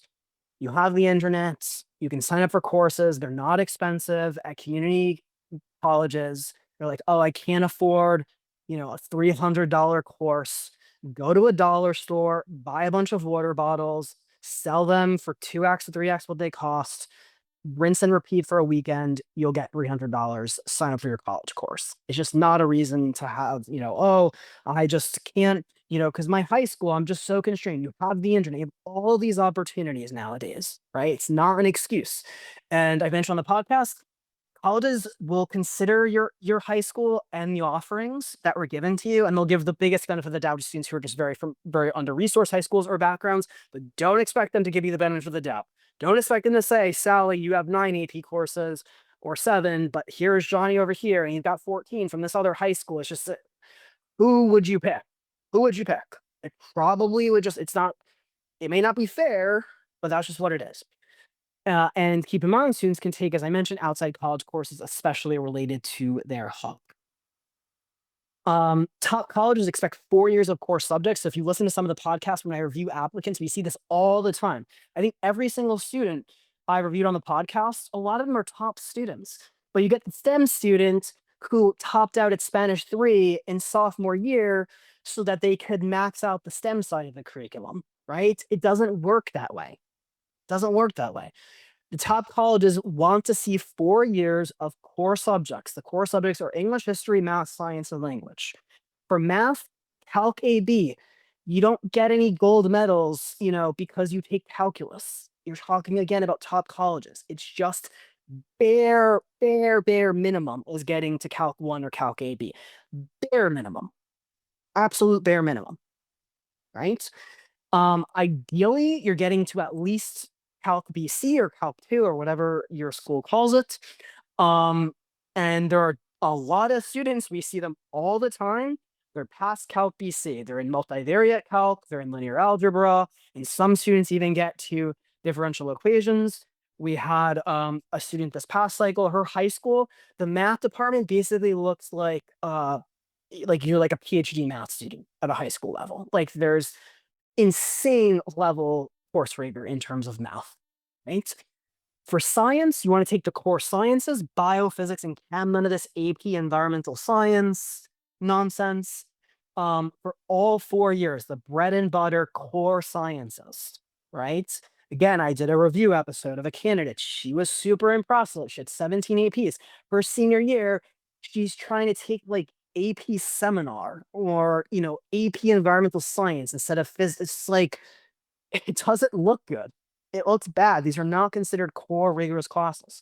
And at least 2 to 3 of these sciences, you should have at least 2 to 3 years college level. 3 is very difficult, but 2 of them should ideally be AP or college level of those core sciences. The other subjects should all reach AP and college level as well. So AP Lit, AP Lang, US Gov, AP US, World, European, etc. Your exact hook and college tier will drive a lot of the nuances. So if you're applying, if you're thinking of top 5 schools instead of maybe top 20 schools, and you're also going to be doing engineering, well, it's going to put more pressure on taking very advanced math and physics. I think that makes a lot of sense. There's sort of a spectrum. How high are the goals?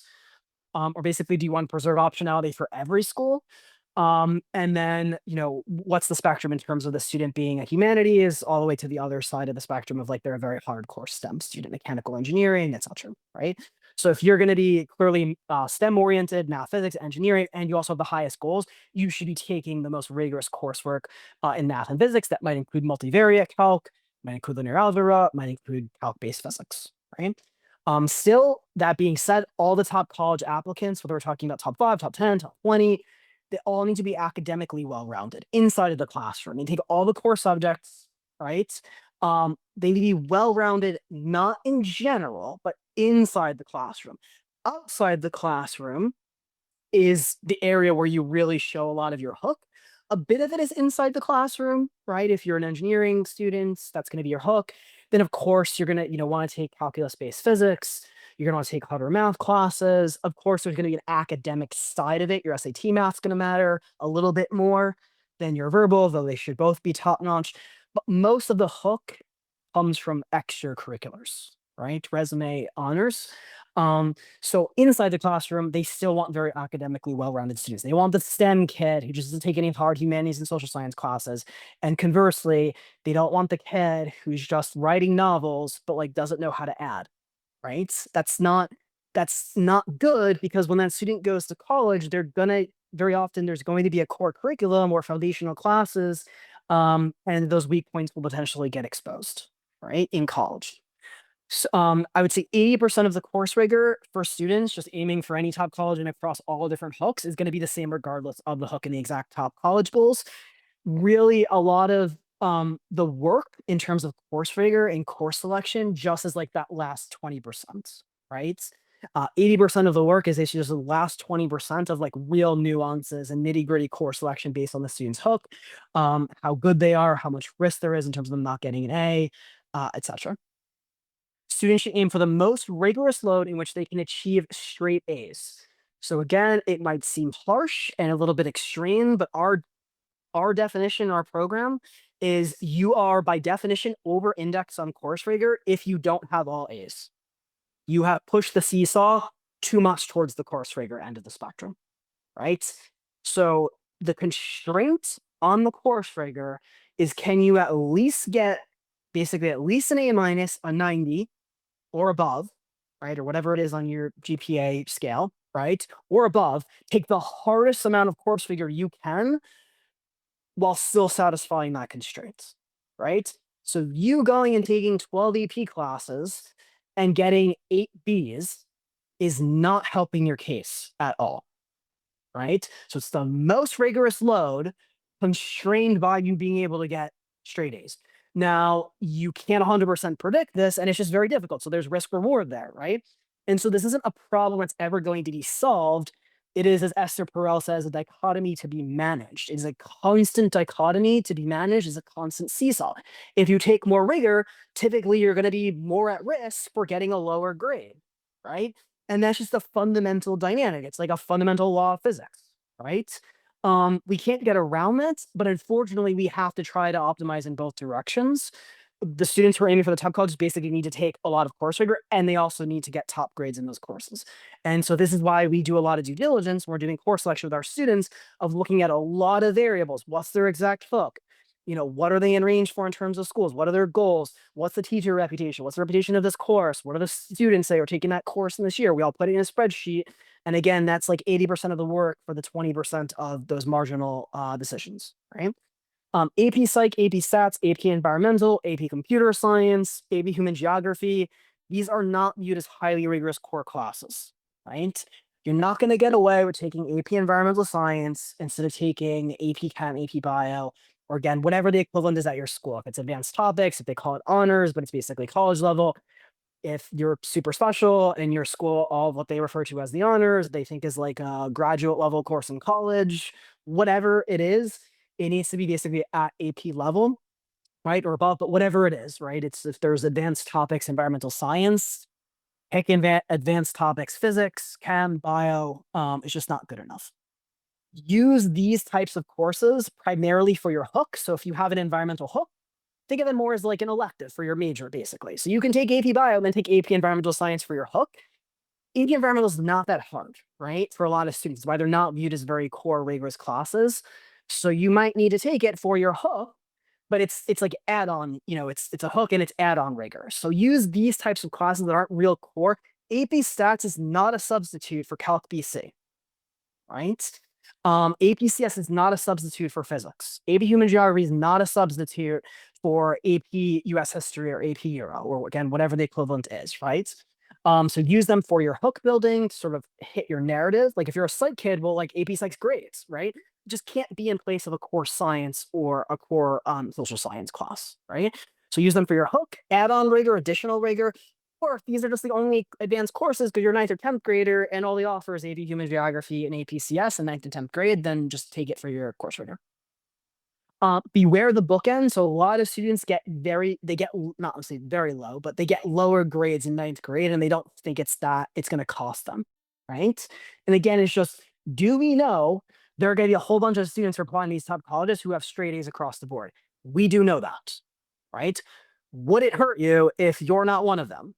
Yes. Would it lower your probability of getting in? Yes. It's not rocket science, right?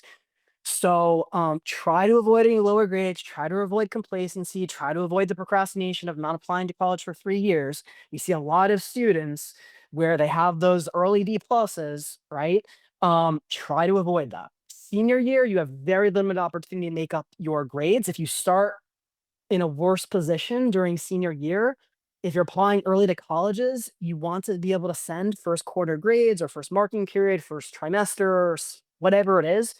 You would like to be able to send those. And then there are some colleges that are going to require those grades. So if you get off to a really slow start, you're not running a marathon in senior year. You're running a sprint because you're applying to college at that point in time. You can't get a first, first quarter bad grade and then have 3 more quarters to make up the grade. Just a very short runway in senior year. Research, independent study programs, and capstones at high schools are golden for developing your hook within the confines of your school because they are projects. They can show you diving into a very specific topic, a niche field. Um, and so you can really build out your hook within the confines of the school, which is not usually the case when it comes to building your hook. A lot of it's going to be outside of, a lot of it's going to be sort of independent initiative. Some of it may be school clubs, but these are actual courses, right? So you can devote yourself to a very specific topic related to your hook by enrolling in the research program, an independent study program, a capstone at your school. Okay, let's talk about testing. Favorite topic to discuss. Okay, so colleges don't have a preference in terms of the SAT and ACT. Most of you should know this, but some people, again, just don't know this, right? ACT, it's historically been a lot of Midwest. SAT historically has been a lot of sort of coastal bias, New York, California. Some people think the SAT is maybe more respected because it's an older past versus the ACT. So people have all sorts of weird myths that they're operating with.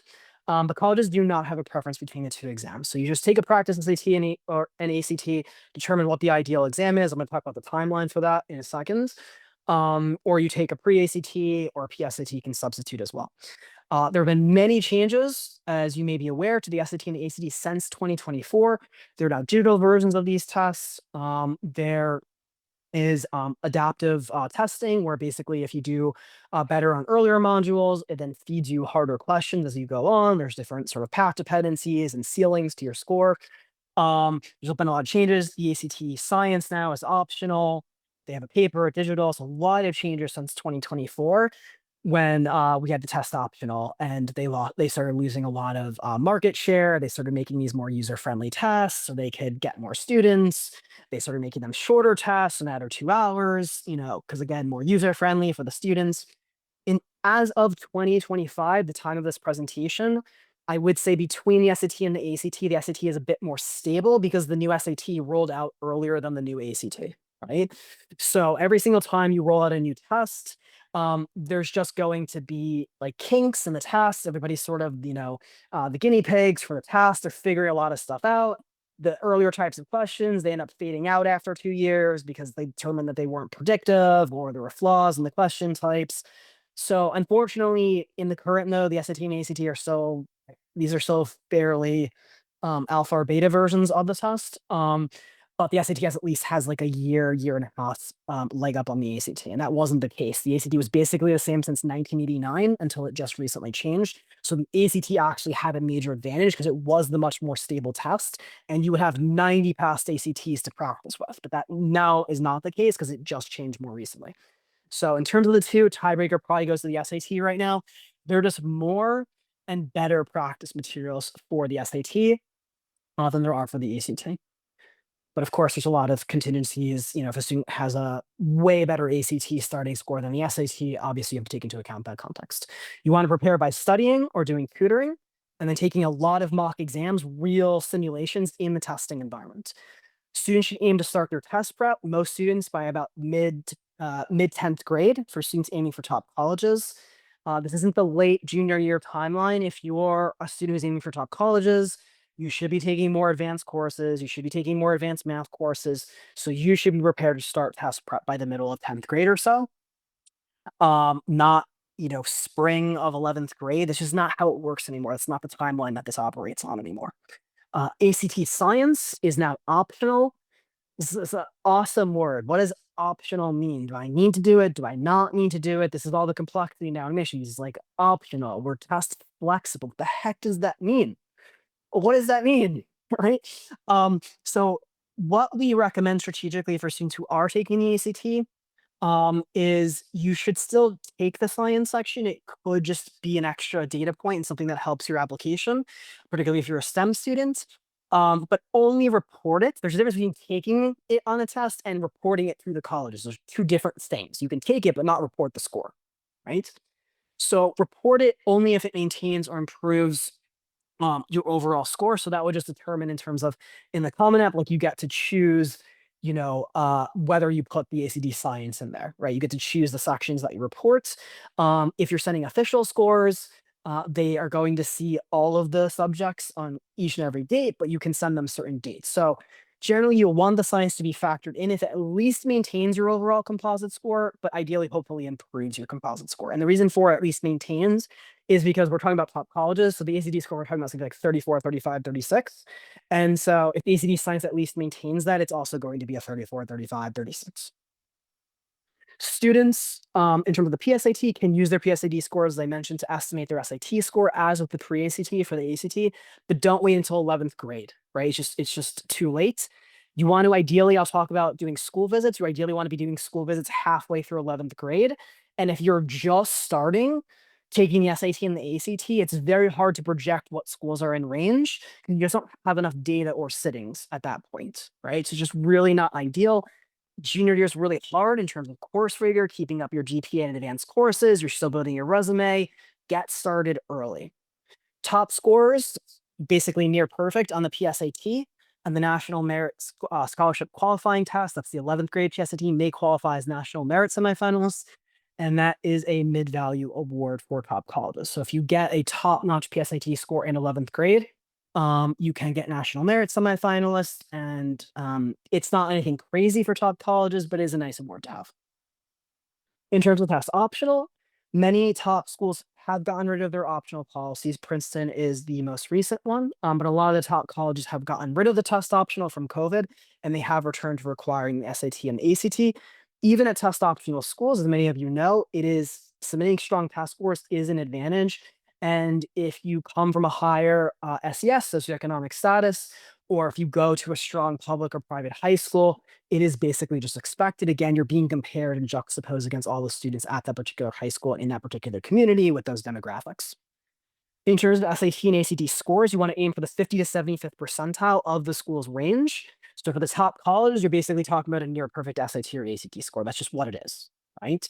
So you're talking about a 35 out of 36 ACT and about a mid 1500s on the SAT. Unfortunately, for a lot of the top colleges, again, particularly if it's top 10, top five, you have a 34 ACT, which is a 99th percentile score, but it's the bottom of the range for a lot of the top colleges. So just what it is, right? You want to take as many exams as needed to hit this mark. I've mentioned this a lot on the podcast. You control your testing record, right? It's like, think about it like HIPAA, right? A college somebody can't just request your medical records, right? So you control your testing record. So you can take the test a bunch of times, and then that's different from what you actually report to the colleges. A college can say all they want that they recommend you submit the scores. That's like telling a patient, hey, I would recommend that you send me your confidential medical records. It means nothing. It means absolutely nothing. Students and families have absolute control over the testing record, right? So there's a difference between what you do and then what gets presented to the colleges. And there's all these myths. So college counselors, you don't improve your score past 3 SATs, or you shouldn't take the three. Yeah, you should report 3 SATs. That doesn't mean you can't take it more than 3 times. There's a difference, right? Reporting one sitting is always going to be ideal. You hit it out of the park on one sitting because it looks like you're a superstar, right? You just got it all in one sitting, right? Just like stepped up to the plate, hit a grand slam. It's just gonna be the best in terms of optics. But that's different from how many times you take it. You can take it 11 times and just report the best of one out of the 11, right? Super scoring means taking the best sections across different exams. For the SAT, you can only super score 2 sittings. So there's only 2 sections, right? By definition. For the ACT, there's 4 sections, 4 core sections, at least. One of them is now optional on the science. So you could super score 4 different tests. That doesn't look great because it looks like you had to take it 4 different times. You now have like low subjects tied to some of those. You might have to send official score reports. Now they can see, okay, yeah, he is super scoring a 35 on the math, but he got like a 29 on the English on this one test. So ideally, if you're doing super scoring, you want to submit no more than 2 sittings for SAT or ACT, ideally. A lot of nuances here. And you don't really want low subjects attached, right? So some students just keep taking the test and then they just like bomb certain sections and just try to take the best section to super score. Admissions officers know kids try to game the system. And it looks really bad. AP scores, I'm going to mostly focus on the AP curriculum because it's the curriculum that most people know, substitute for your particular situation, are less critical than SAT and ACT. That being said, if you're applying to top colleges, you really should still be trying to submit 4s and 5s on AP exams, ideally 5. Students may self-study for AP exams. So you can go to a private school that doesn't have an AP curriculum. That doesn't mean that nobody at the school is taking AP exams and self-studying for the exams, right? Or you can take external AP courses where you actually get a grade and external transcript used under the college. Some high schools even put the grade on the student's transcript. Um, and it just depends on your candidacy, right? What are the goals? Where is the student starting? How much time do they have? What's the allocation of their current time? What's the upside, the risk reward, the time allocation look like? Okay, let's talk about resume building. These are extracurriculars. We have clubs, we have summer programs, we have research, we have internships, we have initiatives, projects, businesses, organizations, publications, external coursework you can take related to your hook, awards you can win in your field related to your hook. Whole bunch of like an infinite sea of things you could do to build a resume.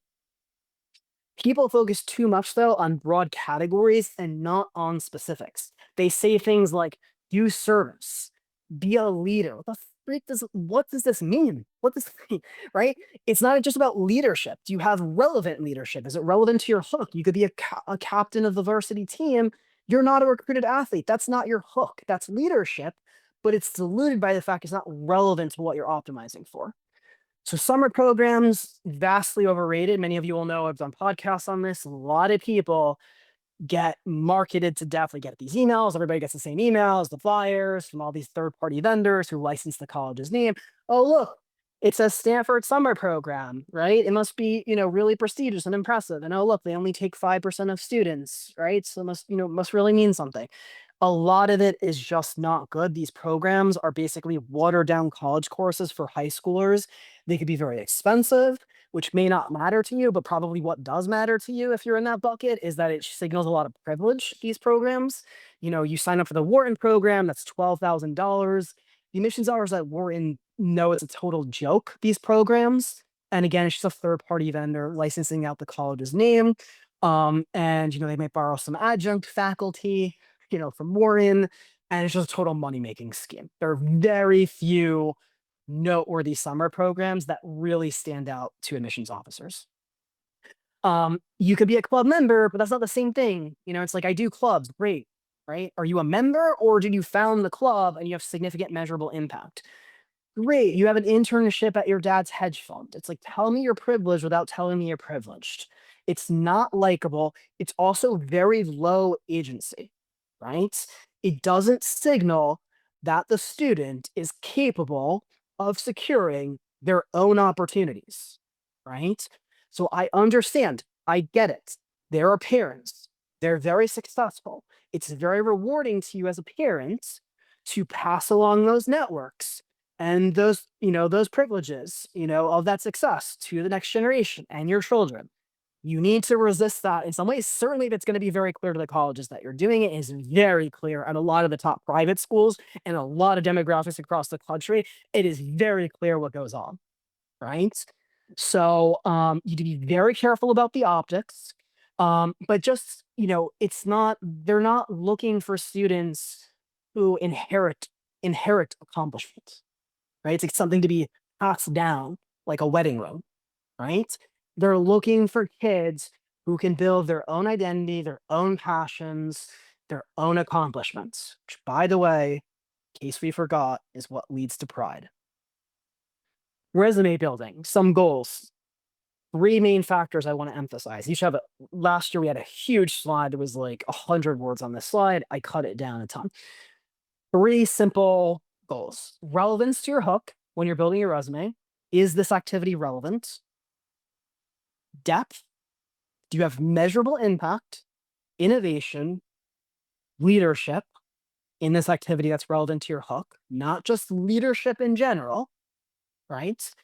And is there continuity, right? You do it for, you're going to put in the common application the number of hours per week, how many years you've done it for. You don't want it to look like you just decided to do a summer program before you applied to top colleges. In business, the first time you discovered that you were going to pursue your interest in business right before you apply to college. Scarcity, two parts of this. So is it niche, interdisciplinary, or weird? Again, remember all those students who got crushed in the admissions process, all their extracurriculars all look the same. It's a school newspaper, it's a student council, it's a sport, it's an instrument, it's just a path that leads off a cliff, right? So, do you have niche activities? Are they interdisciplinary? Right? That's not well-rounded. It's that you have a couple, two or three different interests, but you find the intersections or the nexus points between them, right? Like again, behavioral economics, psychology plus economics and business, cognitive science, coding plus neuroscience, right? There's a whole bunch of fields. Is it weird? So that's basically like, is this different or unique and it's going to stand out? And or you stand out because you just have a very high degree of talent. The problem, as we're going to see later in the presentation, is if you want to play the talent game, there's just somebody you think you bench press 400. Unfortunately, there's 30,000 people in the world who bench 400 pounds. Like, you might be the strongest in the gym, but if you want to play the game of being the strongest bench presser in the world, I wish you all the best of luck. It's just not usually going to work out for you, right? And we will see that in a case study at the end of this presentation. But it's either or, ideally both. Ideally, you both have niche interdisciplinary activities that are just weird, they're wacky, they're quirky. They seem more ingenuous. They don't seem disingenuous. It seems high agency because you're not just doing what everybody else does, right? So it's both unique and ideally you also have talent activities where you show actual skill and you're differentiating yourself on the basis of talent. In terms of research, everybody will know very big research proponents. So it has high value potential for top colleges, mainly because it shows intellectual vitality, which is possibly the most prize trait at the top colleges. It shows focus on a topic. So it's excellent for a hook because you can get laser focused in research on a very specific topic. And a lot of what you're trying to do to differentiate yourself is really drilling into something super specific so that you're a 1 out of 1, right? Again, business versus behavioral econ kids studying in this particular demographic, it's like much more likely to be a 1 out of 1 out of all the business kids. And ability to contribute to a scholarly field, which is very important. You can do research, and there's a whole bunch of kids who are interested in business, and they don't want to do research. I don't know, look at a stupid microscope, whatever. There are business professors who do research. Like, what are you talking about? Right? So you can still do research. If that's not your thing, that's fine. You're just going to have to, you have what I refer to as the burden of the alternative. You don't want to do research? Fine. You need to find some other high value vehicle. So you're going to need to launch a business. You're going to need to, you're just need to build in different ways. You don't get to say no. This is what it takes. So if this research isn't your thing, fine. Go start a business then. Right?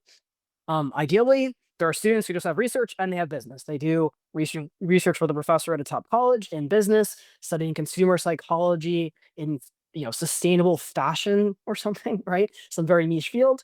And they also have a business, right? It's like the person who does both is also going to win. You can partake in science research or just research. I don't really like science research because it's not only science research. In your high school program or independently, this is something that's just a major aspect of our program. A lot of our students pursue research, and it doesn't matter if they're not STEM kids. Sports, so we're talking about not impressive extracurriculars, and you could already guess from what I've mentioned, sports, not ideal unless you're recruited. So if that's your hook, that could be your winning ticket. It's not most people's winning ticket, right? It's a very high time commitment. A lot of sports take 20 hours a week. There's some kid in the research lab for 20 hours a week. And if you're trying to get recruited as a student, like, who am I going to take? The kid who spends 20 hours playing JV lacrosse, being recruited as a student, or the student who's doing student-like intellectual things and working doing research, right? So it just doesn't make sense from an ROI perspective. It's a very high time commitment and very low value. There are students who can pull it off, right? There are students who still play 3 sports, but they also might have been building their hook for 6 years. They also might do their schoolwork and they can go through 10 APs and do their homework in 1/4 the time as another student. So like a lot of people will say, oh, well, all the students in they play 2 or 3 sports and they got away with it. They might have other unique factors in their profile where they can get away with it, right? A lot of students can't get away with it. It's too big of a time commitment, right? And all else being equal, the student who just has the relevant parts of their candidacy will win. Other common pursuits, playing an instrument, piano, violin, don't separate students unless you have exceptional talent. Same as with sports. It's just very common, very generic. Pay for play programs or awards. Do not pay for research. You don't need to pay to do science research or any type of research. Avoid these. Again, they signal privilege, right? Try to avoid really, programs, external programs. That's resume building and it looks like a pay for play scheme. Travel and immersion programs, that's signal privilege, also not great. And there's what we refer to as conspicuous compassion activities. This basically means virtue signaling. It's conspicuous, like, hey, look at me. I care about all the poor peoples, right? I go to Venezuela and Guatemala and Africa to help the poor peoples, right? A lot of kids, it's just not great optics. It's also just very generic and not differentiating. And so a lot of kids talk about this in the essays. It just looks fake, disingenuous. And if it's not, it's just there's a lot of landmines associated, and it's just not unique and differentiating because everybody does it. In terms of considerations for your resume, you want to look at the time versus the value. What do you get? Input versus output is what we refer to as leverage or ROI. A lot of students should be hunting antelope, but they're hunting field mice, right? So this is a visual from Tim Ferriss and Naval Ravikant, I believe. But their visual is basically if you have a lion, it could chase field mice all day, but it doesn't make sense because what it gets in terms of the energy that's returned to it versus the amount of energy it has to expend, it basically will just die, right? Like if on net, it's losing in terms of energy expenditure versus energy consumption, right? And a lot of students, again, they're in a boat that goes nowhere, literally goes nowhere. High agency, go-getter mindset, and grit, critical to securing opportunities and making an impact. It's not easy. A lot of people will say no. There are very smart students. They might be 1 out of 1,000 intelligence, but they have 1 out of 2 grit and persistence and perseverance. They don't ever want to look bad, right? They're afraid if somebody says something negative to them or if they get rejected. They're very fragile. It's very easy to break them, right? It is very important in terms of resume building. It'll also be very important in terms of your essays and application. It's a story. It's hard. You get rejected. People say no. You fail. You send reach outs. Nobody's getting back. You need to send 1,000. You thought you were going to send 10 and 10 people were going to get back to you. That's not how it works. This is not academics. It's a very different game. And this is a lot more what life looks like, right? Compounding progress, you need to start early again, and then you get the compounding progress, earlier opportunities, and basic skills often open up significant doors over time. This is why you need a longer runway because you build basic skills. You're at the 101, then the 201, and the 301. We all get this. It's not rocket science, right? Resume themes may evolve, but should stay in the same vicinity. The people who want to run an experiment of what their hook's going to be for 3 years, I'll do the humanities in 9th grade, then I'll do STEM in 10th grade. It's just like there's somebody who started earlier than you. And again, they're just way farther down the tunnel, right? So just understand. It doesn't mean you have to do anything about that insight, right? But you do have to understand that every minute that you waste, because it literally does come down to minutes, right? The people who are the best in the world, like they focus and they spend all of their time on that thing. It's not a very difficult recipe for greatness. Like we all understand. Spend a bunch of your attention on something very specific. Do it for a long time. That's what produces excellence, right? So they may evolve a little bit in terms of niche. We'll talk about strategic positioning, but they should ideally stay in the same vicinity. To give you guys some examples of some niche, interdisciplinary, some interesting, quirky, weird activities in terms of resume building, I'm not going to try to blow people's, if I put in here, oh, we have an Olympiad kid, we have a kid who's the best, in this field, like people are going to look at that and they're going to be like, I can't do that, right? A bunch of the stuff that I'm going to show, people can do if you lean into what your interests are, your weirdness, your wackiness, it's definitely achievable, right? So we had one student who hosted a local TV show devoted to space policy. We had a student who won a youth award in anthropology, a student who runs a bathing suit business, a student who self-published a book recently exploring cultural identity via cuisine, a piece on adolescence and surrealism in Japanese contemporary art. I don't even know what the heck that means. ChatGPT wrote this description for me. But again, it's very niche. It's very niche. It's very different, right? You can see the difference between, I play a sports, I student council, student running a neuro arts organization. So again, very interdisciplinary. Interdisciplinarity is basically the way that we create a lot of nicheness, right? The student sits at the nexus point of two different disciplines, ideally not like biomedical engineering, because those are two highly competitive fields, not that type of nexus ideally, but usually at least one of the fields should be hopefully more unique or weird or differentiating. We had a student who integrated environmental justice curriculum alongside faculty at a top college. She's not a special snowflake. She's definitely special, but a lot is just hard work, initiative, grit, what her unique passions were, right? It's not being the best in the world at something. We had a student who put together supply kits for diabetic youth. Again, very specific avatar. This isn't, I want to be a doctor because I've seen, an episode of Grey's Anatomy. You know, this is a very specific thing you're focused on, a very specific population, not just all diabetics. Maybe it's type 1 versus type 2, then it's adolescent diabetics. And then there's like some very specific skill or background that she's leveraging in terms of the kits, etc. Air elasticity and wind tunnel research at a top college. A student who's at eco theater. She researched and performed. Again, very weird. Like, what is, if you ever ask yourself, what the heck is this? Like, it's probably pretty niche, right? And everybody does this the wrong way.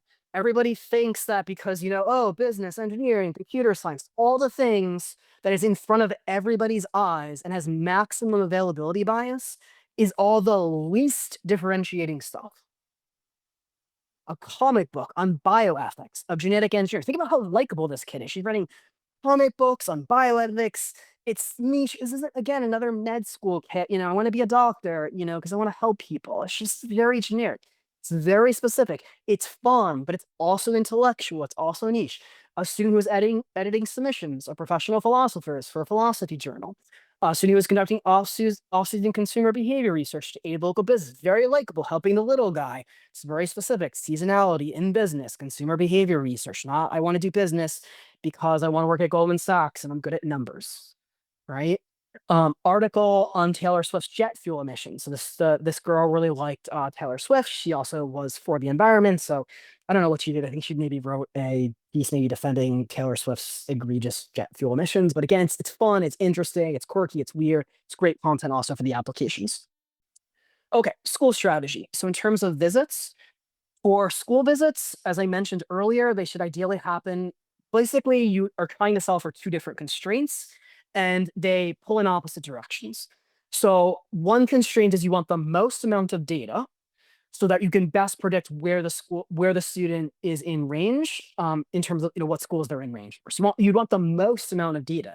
You wouldn't want 10th grade or 9th grade visits because you may not have SAT and ACT scores. They haven't taken their hardest classes yet.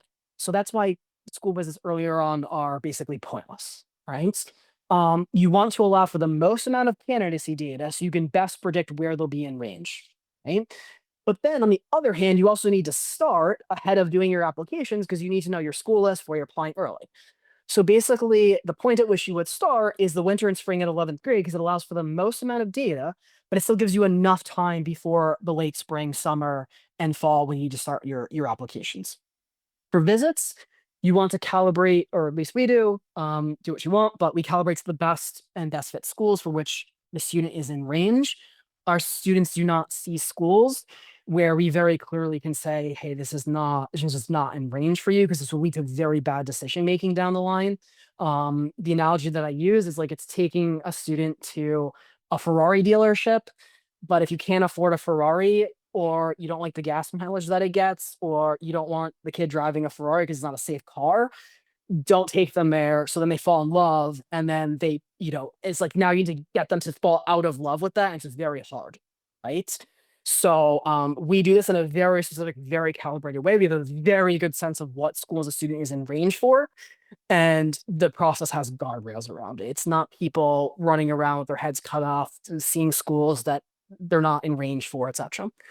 Early decision contenders, we'll talk about early decision in a little bit, are the highest priority because that is a very serious decision you're going to need to make, to give yourself a lot more leverage in terms of your early schools, to give yourself a much higher multiple in terms of admission. And because these plans block each other out, you do need to do the school visits for that purpose to know what are going to be your early schools. You don't really need to do school visits for the purpose of building a list at the edges. Like you may see every single school. You can apply to number 8, number 9, number 10 without ever having seen it. So you really want to focus on the ED, the early schools. The way you apply, this is a controversial statement, but it is absolutely true. The way you apply is often more important than the schools to which you apply because there are different plans, different application plans, and they have all different acceptance rates. So you could have an easier school or less prestigious, but you apply to that school regular decision, and the acceptance rate is lower than the early plan at a school that is top line a lot harder to get into. In terms of decision plans, there's ED1, ED2. That means you apply early with a binding commitment. This gives you the best odds boost because you're controlling for the fact that you're going to the college, right? So that gives you the best multiple on your odds of admission. There's also restrictive and single choice early action plans. These are you apply early. They're not binding, but it does restrict out or block you from different schools. It gives you some odds boost, but they don't know 100% you're coming. Some of these schools don't really care because they have such a high yield. So many students go, like Stanford and Harvard. It doesn't give you as much of an odds boost as ED does. In terms of early action, just means you're applying early, but you're not signaling anything to the college really in terms of interest. They're not binding, they're not restrictive. People might like the fact that the early action plans aren't binding or restrictive, but it signals nothing to the college in terms of your interest. So for that reason, you get a much smaller odds boost. And for regular decision, you just apply for March or April decisions and you get no odds boost. One contention here is school lists are inherently unbalanced. A lot of people like to talk about, oh, I have a balanced school list of targets and safeties and reaches. If you're saying that you just have no, like you're just not up to speed, you just don't understand how this process actually works anymore, right? They are inherently unbalanced. Every school list has an inherent built-in asymmetry to it because you can only apply to 1 to 2 schools in the early decision rounds or restricted early action or single choice early action. That is a significant multiple on your odds of admission. It's also a different type of signal to the college. Are you much more likely to enroll or not enroll? And you only get that for a couple of schools. So there's a big demarcation between where you apply early, particularly ED or restrictive early action or single choice early action. And then if you're just in the regular decision pool, they don't know if you're coming, there's a million applicants, and the acceptance rates just drop drastically, as we'll see here. So in terms of the importance of doing early decision, most students aiming for top schools should do ED. Most should put in a binding commitment if they want to maximize their odds of going to a top college. The ED rounds have significantly fewer applicants. So at Penn, 8,700 apply early decision, 57,000 apply regular decision. Which round would you rather be in compared to 8,700 or 57,000? There's also other benefits. When you're in the ED round, you're much more likely to be more rare because they haven't seen 65,000 students yet. So students who have your hook or your narrative or come from your high school, you might have some really top-notch kid at your high school, but they're doing regular decision at Penn. You're not being compared against them because you're in a different round. So you don't have to worry about them, right? Unless you get deferred. So you get first review, you're likely to be the most unique, and which is often get the most time to review your application, smaller applicant pool, you signal the greatest amount of interest, right? And they're the most worried about filling their freshman class at that point in time because you're starting from scratch. They have nobody that they've already accepted. Once you get to regular decision, they've already taken ED, they've taken ED2, 50 or 60% of the class is already full. ED round also have significantly better admit rates. So for Penn, you do ED, you have 14.2% chance versus regular decision, you have a 4% chance. So that's a 1 in 7 versus a 1 in 25. And that's a 3.5x difference. You want to not aim for a balanced list, but you want to aim for a calibrated list and approach centered on the highest priority early schools. And not a balanced list of 24 different schools where we're just throwing spaghetti against the wall and seeing what sticks. In terms of restricted early action schools, there are only 2, Georgetown and Notre Dame. These are top 20 schools with top 5 to top 10 early admit rates in the 11 to 13% range. Just understand they are a little bit sort of they are a little bit overly competitive for where most people put them in terms of top colleges. Georgetown has an 11% early admit rate, which is the same as Yale. And Georgetown's a great school. I don't think most people put it in Yale. territory. So just understand that. You also have a better chance of getting into Georgetown regular decision. So it's a total anomaly in terms of early schools. So you need to sort of understand certain landmines with early plans. I've referred to Georgetown restrictive early action as the worst college decision plan in all of admissions. For single choice early action, you have 5 schools: Harvard, Yale, Princeton, Stanford, and Caltech. So single choice early action basically eliminates you can't do ED anywhere else, and you can't apply early EA or restrictive or single choice early action to any other private universities, only public schools. Along with MIT, which only has regular early action, these are the most difficult schools to gain admission to by far. So there is a major inflection point. People might look at sort of the rankings and they're looking at number 6 or number 5, and there's a big difference in terms of these schools in terms of difficulty of getting into these 6 schools that you see on this list: Harvard, Yale, Princeton, Stanford, Caltech, and MIT. It may be as much as 3 to 5 times more difficult to gain admission to these schools versus other just even top 10, top 20 schools.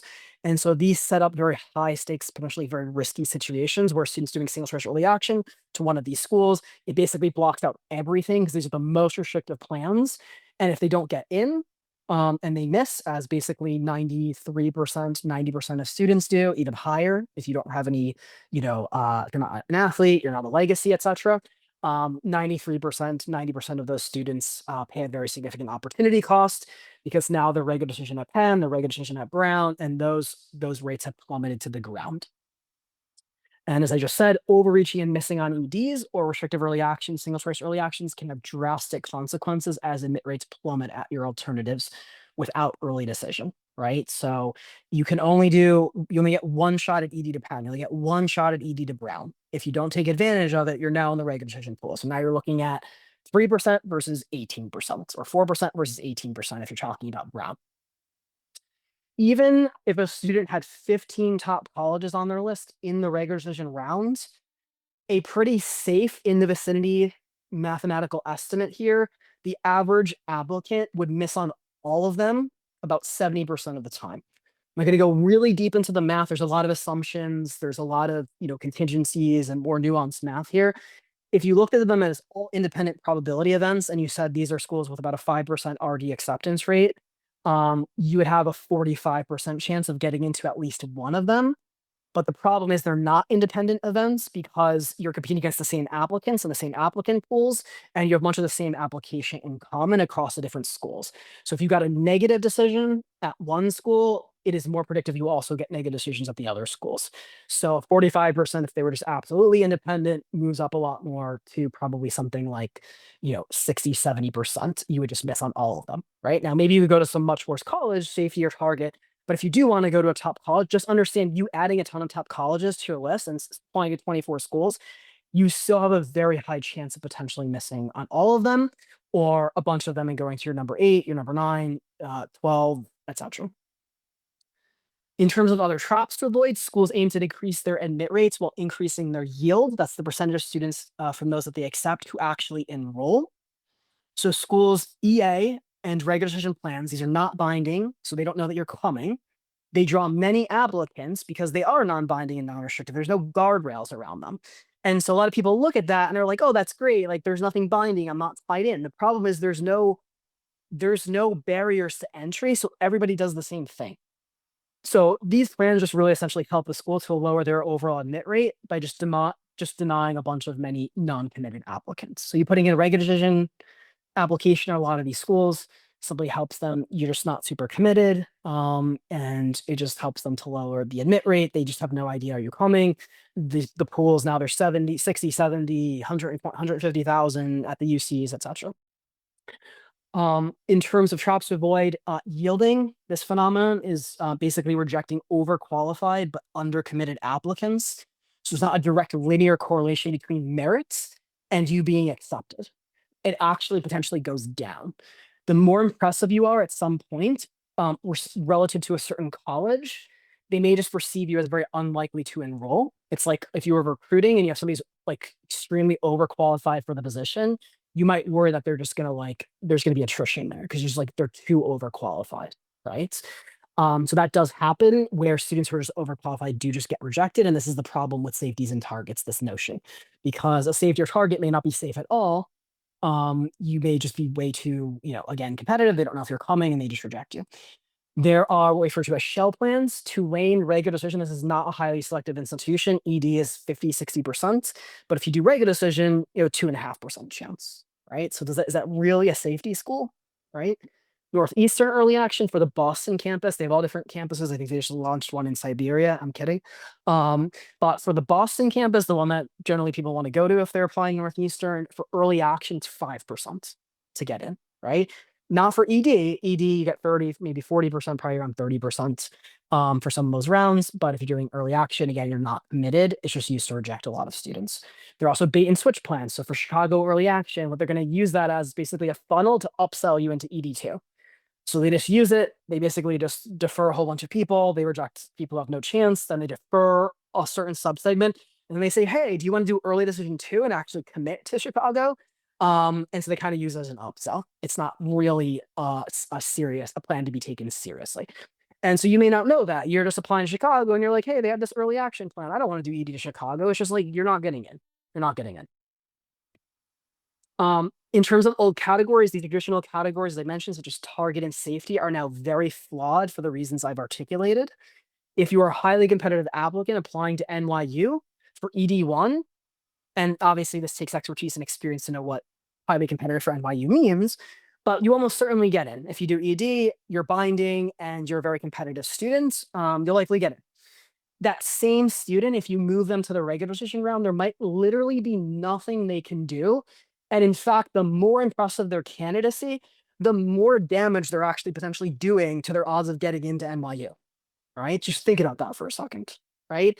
It's much more of a curvilinear relationship. It's not after a certain point, the candidate just has a lower probability of enrolling at the college potentially. And the only way you can tell them, not the only way, there's a bunch of ways. There's demonstrated interest, there's watching their videos, opening their email, school visits, etc. There's other demonstrated interest items. But the biggest one, the silver bullet, is doing ED. ED just solves all concerns. They just know 100% you're coming. It's just not an issue at all. If you do regular decision, early action, certain schools, they don't know, and your candidacy can actually hurt you. The better of a candidate you are, the lower perceived probability they may have of you enrolling, and it means your candidacy actually starts to backfire against you. And this was an article last year in the New York Times talking about the real gamesmanship aspects of this process. So, these top colleges, they hire consultants, top consulting firms. They have advanced data systems and experts. And so this article really speaks to that. And one of the quotes was, to inform these maneuvers, these yielding, rejecting students, predicting who's going to come, colleges lean on consultants who analyze applicant demographics, qualifications, financial status, and more using econometric models. High school seniors think this is checkers, but the schools know it's chess. This is all becoming terrifying for students who are first-time players in a game their opponents invented. And so I once had just a quick story. I once was talking to someone who worked in admissions office at a former top college, and she was talking about equity, right? Big buzzword. And she was also talking about the millions of dollars that these top colleges spend to control enrollment management, yield protection, these models. And I sort of just said to her, I was like, do you think that's a level playing field? Do you have a multi-billion-dollar organization which has all types of leverage? Because these are hundreds of millions of dollars in terms of the problems that if you hire a consultant or you get a software program, tuition is in the hundreds of millions of dollars, right? And so there just is a fundamental inequity in terms of the amount of resources and leverage one of these multi-billion-dollar organizations has in terms of analyzing data and these trends to figure out if you're actually coming to the college and looking at how long you watch the video and the email they send to you, etc. Right? So you do have to understand there's a lot of gamesmanship here. And finally, if I had to wrap up the whole module on decision planning and school strategy to keep your friends close and your early picks even closer. Okay, let's talk about strategic positioning. So in terms of strategic positioning, what is this?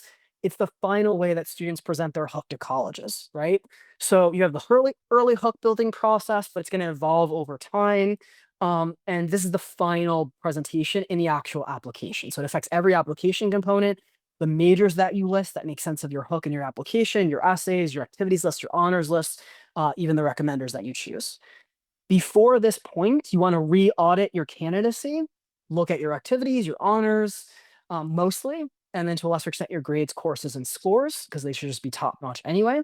And you want to really see where are your strengths, what are the themes, the through lines. We do this on a quarterly basis throughout the entire process for all of our students. It's not really as necessary for us right before the application process. We still do it before the application process, but we've been doing it quarterly for years. So we have a good sense of sort of the unfolding, narrative, where the student's strengths are, the themes, the most niche areas, etc. But everybody wants to sort of do this right before the applications as well.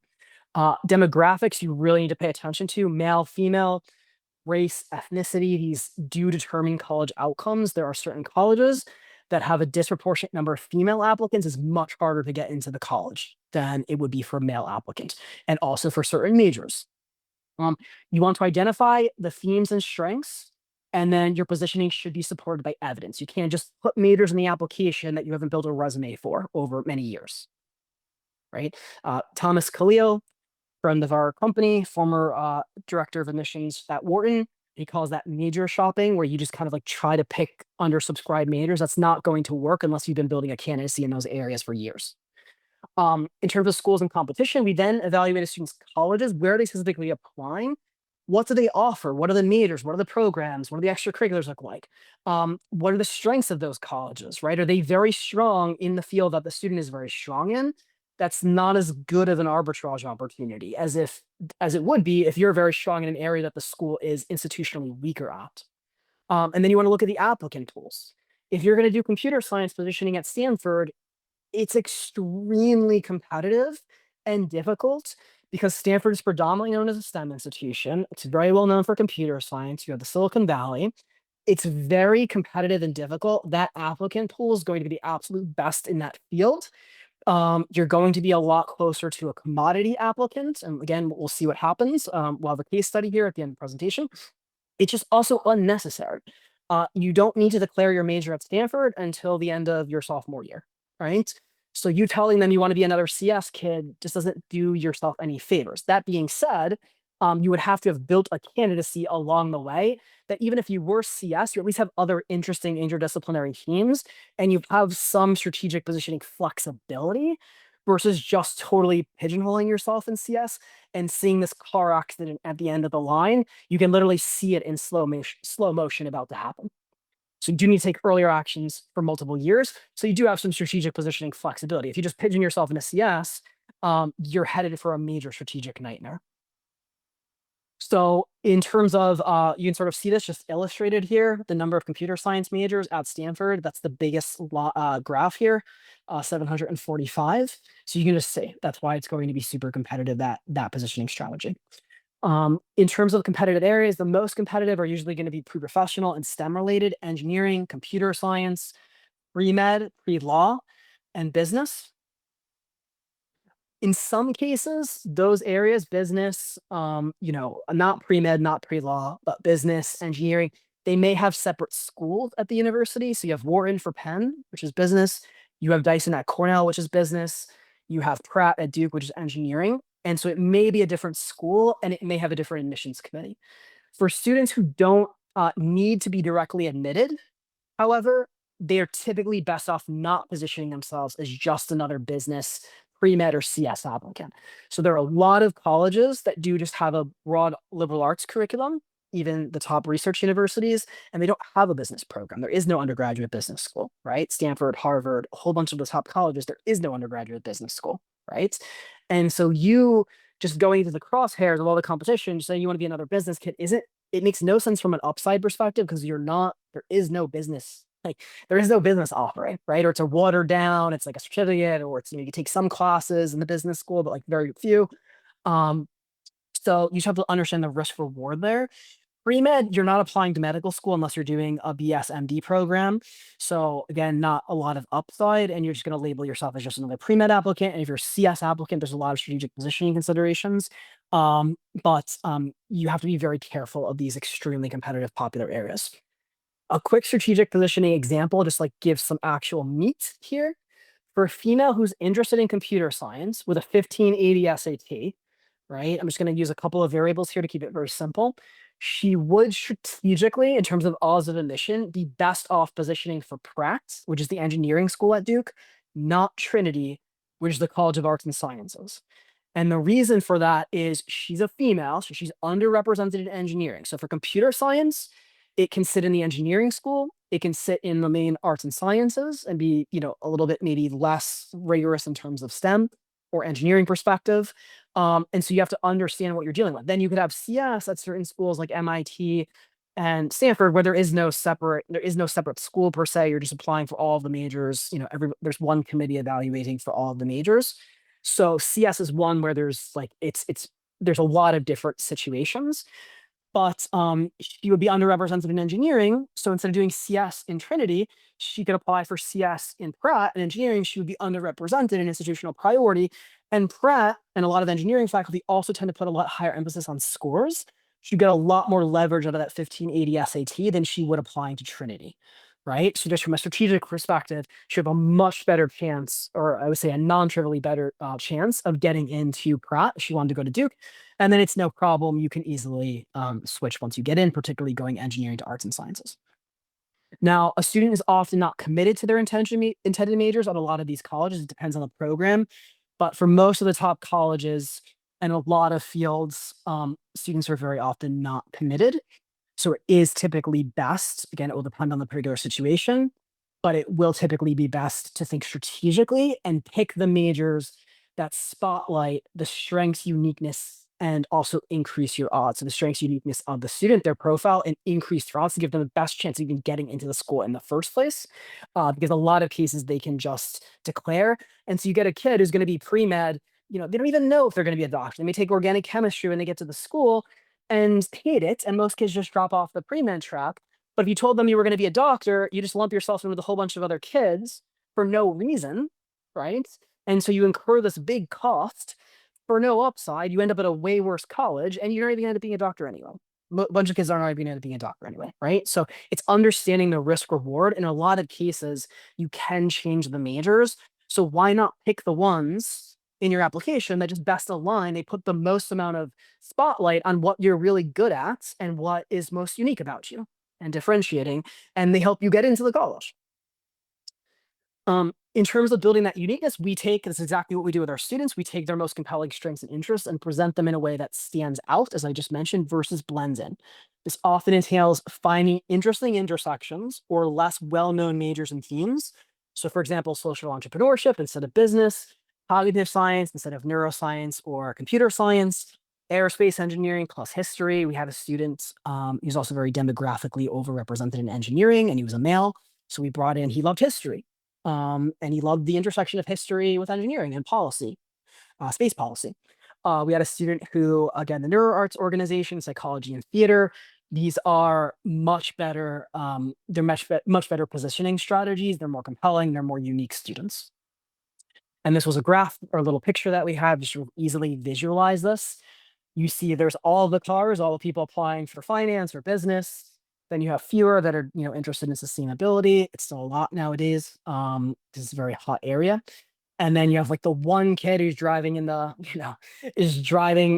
the terrain who's in sustainable finance, right? And so you could sort of see very niche, very interdisciplinary. It's different. It stands out. In terms of recommendations, most colleges require 1 to 2 teacher recs. Some colleges don't require any, but most do require at least 1, if not 2. So you're in the best position by getting 2 teacher recommendations. You want to aim for core classes, so the core bread and butter subjects, not electives, including 1 core class that's at least adjacent to your hook.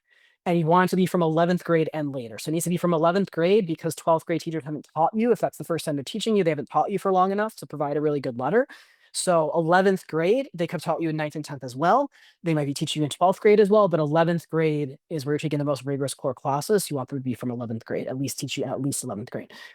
You need to create strong relationships with your teachers inside and outside the classroom. They can't just say, Johnny's a straight A student because I already have that information on your transcript. That's not a standout letter of recommendation. For your counselor letter of recommendation, many top colleges do require a counselor letter of recommendation. And a lot of students just overlook this, right? They don't have a great relationship with their counselor. They might go to a larger school, large caseload. They don't really build a relationship. Even if you go to a smaller private school, you need to build a relationship with your school counselor or your college advisor, whatever they call it, because they will be writing you a very important letter of recommendation for your college applications. This letter is different from a teacher letter. Teacher letter talks about inside the classroom a lot more. The counselor letter talks about the student's role in the broader school community, the clubs, how they're making an impact, and also can help to contextualize their academic performance. How rigorous is their course load to compare to other students at the school? This is where you want like certain superlatives in there, right? This is the only student who's doing X at this school, right? And so it can help to provide further perspective on their academic materials. In terms of strategy for recommendations, we help our students. We make sure they understand the traits that colleges are looking for and just that make you a standout student in general. Going to office hours, talking a little bit more with your teacher, being a good classmate, helping some of your peers. And so we help them build good relationships, with their school teachers, their counselors, and sort of show them here's what a top student does. They're not just the quiet, smart kid in class. That kid does not get a good letter of recommendation. We guide them ultimately in choosing and selecting the best letters of recommendation. A lot of students just don't know what makes for the best content in the letters. We help them to craft brilliant materials for their recs. So to showcase those traits that the college is looking for, passion, uniqueness, curiosity, intangibles, we make sure it's relevant to their hook. A lot of times the school teachers and counselor, they'll give questionnaires or parent statements for the counselor or brag sheets to help them write the letter. If that's the case, then we help those students to write excellent materials, not fall into certain traps, make sure that they really spotlight their strengths, their unique look, and the best content. Um, but if they don't get those materials, and this is true of everyone, if your school counselor says, "Hey, I don't need anything for my letter of recommendation," your teacher says, "I don't need it," just do it from memory. Do not trust that. Do not leave it to chance. They don't remember everything you've ever done. They might be writing a whole bunch of letters, 50 letters. A lot of them wait until the very last minute to submit those letters. We've been seeing that among private school counselors. They submit it like 1 hour before the deadline for the college. So just assume the worst case situation, which is they're gonna have to write this for 50 students and they're gonna end up doing it at the last minute and they're not gonna remember a bunch of stuff about you, even if they love you, right? So help them out and give them all of those anecdotes and those stories and what you want to spotlight. So they literally have it right at their elbow for when they're writing a letter of recommendation. It's a win-win for everyone. You get the best quality letter with all the specifics and anecdotes that help you to stand out, versus all the kids who just have very generic letters, right? And it's a win for them because it's very efficient and they really love it and appreciate it. And this is why a lot of our students, they provide these materials, particularly when they're not asked. And then the teacher will sort of say to all the other kids, "Hey, you should do the same thing," and give me like, "Look at this amazing job this student did."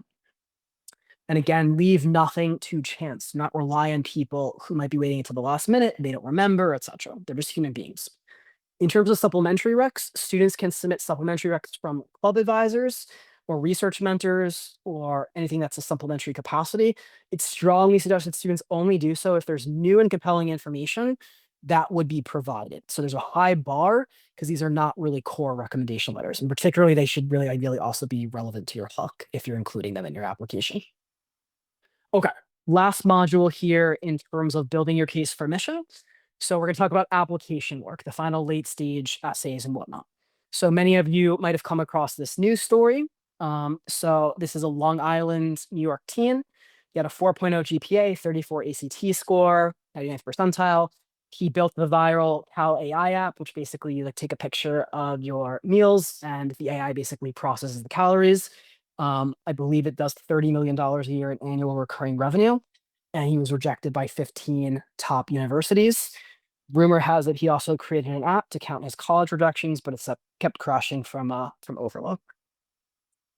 So we're going to use Zach to actually illustrate some of these principles, what went wrong with his application. I think there's probably some obvious reasons why a lot of the top colleges rejected him, and you can sort of see how merit can actually work against you, or even exceptional accomplishments. So some winning principles, your admissions hook and theme must be clear in fewer than 10 minutes. So it must be very obvious what you represent, what you're passionate about, where your strengths lie in terms of how you present this information. You want to lean into your passion and uniqueness, especially for committees when an admissions officer has to go to bat for you and they have to make an argument or a case in front of a whole bunch of the rest of the admissions committee for why they should let you in. And so when they're reading essays or They're reading letters of recommendation excerpts. Do they really stand out and pop, right? Can I really see the passion, the uniqueness of the student where I have to have them, right? And there's a very careful tightrope between signaling your future promise in a field, your hook, and also still being humble and likable at the same time. It's a very difficult tightrope to walk for two main reasons. One is in terms of as human beings, social information, we believe what people say about themselves the least. We believe what other people say about them the most because it comes from you. You have a bias to make yourself look good, right? But a student is writing the application themselves, and so there just is that inherent tension. The second maxim that we have for processing social information is we believe positive information. Somebody says something good about themselves or they're bragging about themselves, we believe it less than we believe negative information. Because if it's negative, why would they say it about themselves? Like it only hurts their case. The problem is when you're writing an application and you're trying to do self branding, you're both the person talking about yourself and you're trying to talk positively about yourself. So you're met with the greatest amount of skepticism and resistance, which is why writing applications and self presentation and branding is very, very difficult with a lot of landmines. In terms of likability, you want to be likable. You do not want to signal privilege. You don't want to make excuses in your essays. Or like Zach, you probably don't want to compare yourself to Steve Jobs, right? We have Zach here.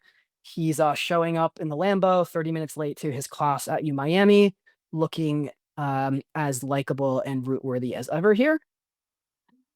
We also want no cliches in the application. So no winning shot essays, no sob stories, no essays about grandma, not doing business because you like numbers or your time in the soup kitchen. Again, another cliche.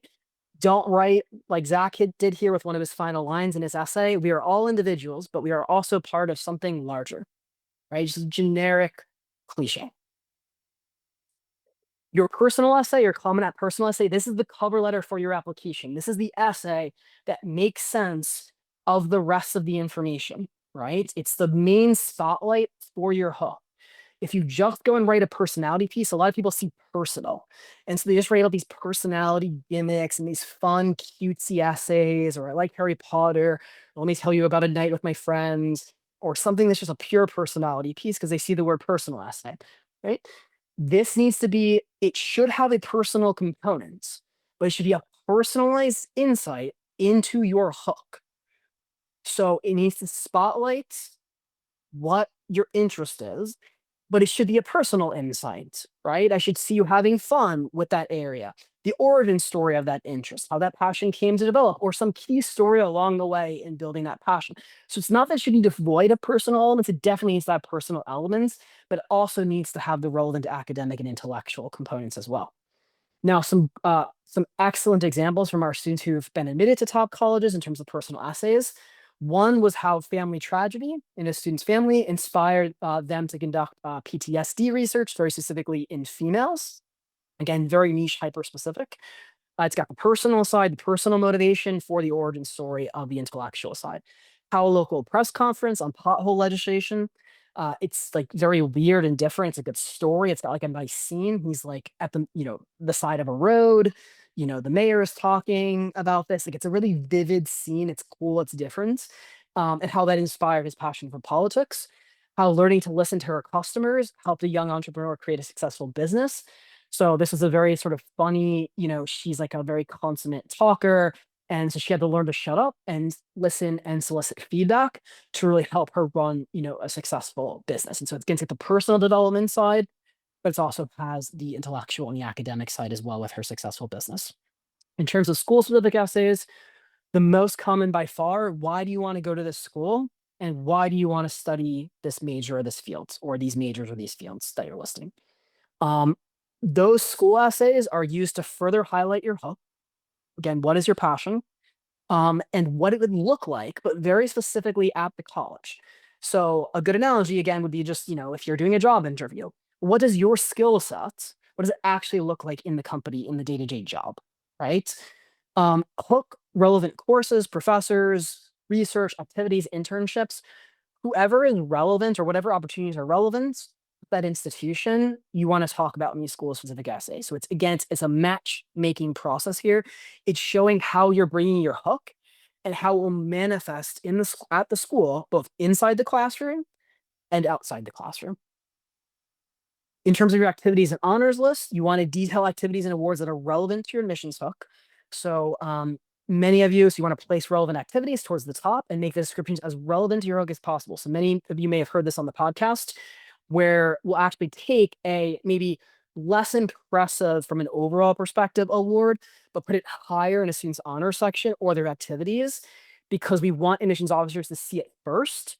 And we want to prime the hook or the theme for the student's application. It's more relevant. It may not be the most impressive in an absolute sense, but it helps to prime the way they view the rest of the application and helps to reinforce that through line and that hook. You want to stress high impact, innovation, uniqueness. Don't use words in your bullets like I attended, I shadowed. These are very low agency, very passive terms. And you also want to consider removing low value or low relevance items, things that are just really not impressive. They're a dime a dozen. I played a JV sport for a year. It's nothing to do with your hook. It's not impressive, and it's going to end up diluting the through line and the hook of your application. In terms of the additional information section, you want to use this very sparingly unless you just have a lot of very relevant or high value pursuits to put in this section. You want to use it to elaborate key hook activities. So activities that are really relevant to your hook, or just stuff that's really high value and impressive in general. So for example, a student, who runs a business, they can describe their operations, this cool marketing tactic that they did that shows their prowess and it's relevant. They can include now more statistics about their revenue, their profit, their items sold, pick the metrics that put you in the best light, right? So if you have $461 of revenue, but you have 461 items sold, right? They just happen to be dollar items. Maybe put the 461 items sold because it's a little bit better than $461 in revenue, which is not impressive, unfortunately. So you want to make sure it paints you in the best light. You can use this section as well for overflow resume. Just be careful of pissing off admissions officers here. They've cut the additional information section because kids are just you put a whole bunch of fluff. So if you're going to put overflow resume, like additional activities and awards, also the reason I should mention for the business is you just don't have a lot of space in the main activities or the honors.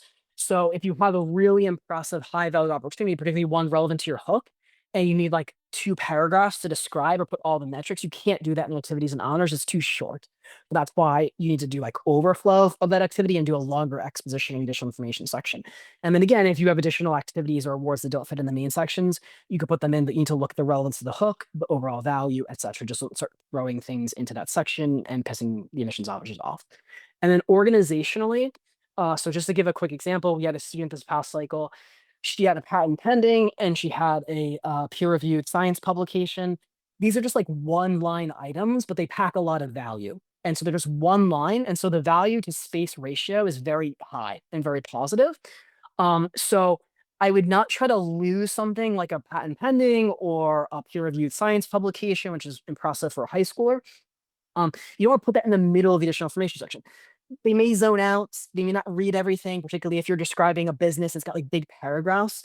So make sure you're putting particularly relevant or impressive stuff, particularly, just heavy hitting, it's pretty concise. Make sure you put it where just in case, like if they started zoning out or it got lost in a bunch of text, just make sure you're using concepts of human psychology, visual hierarchy, what looks bigger, what's at the top, what's first. There's priming and there's other mechanisms to take into account here.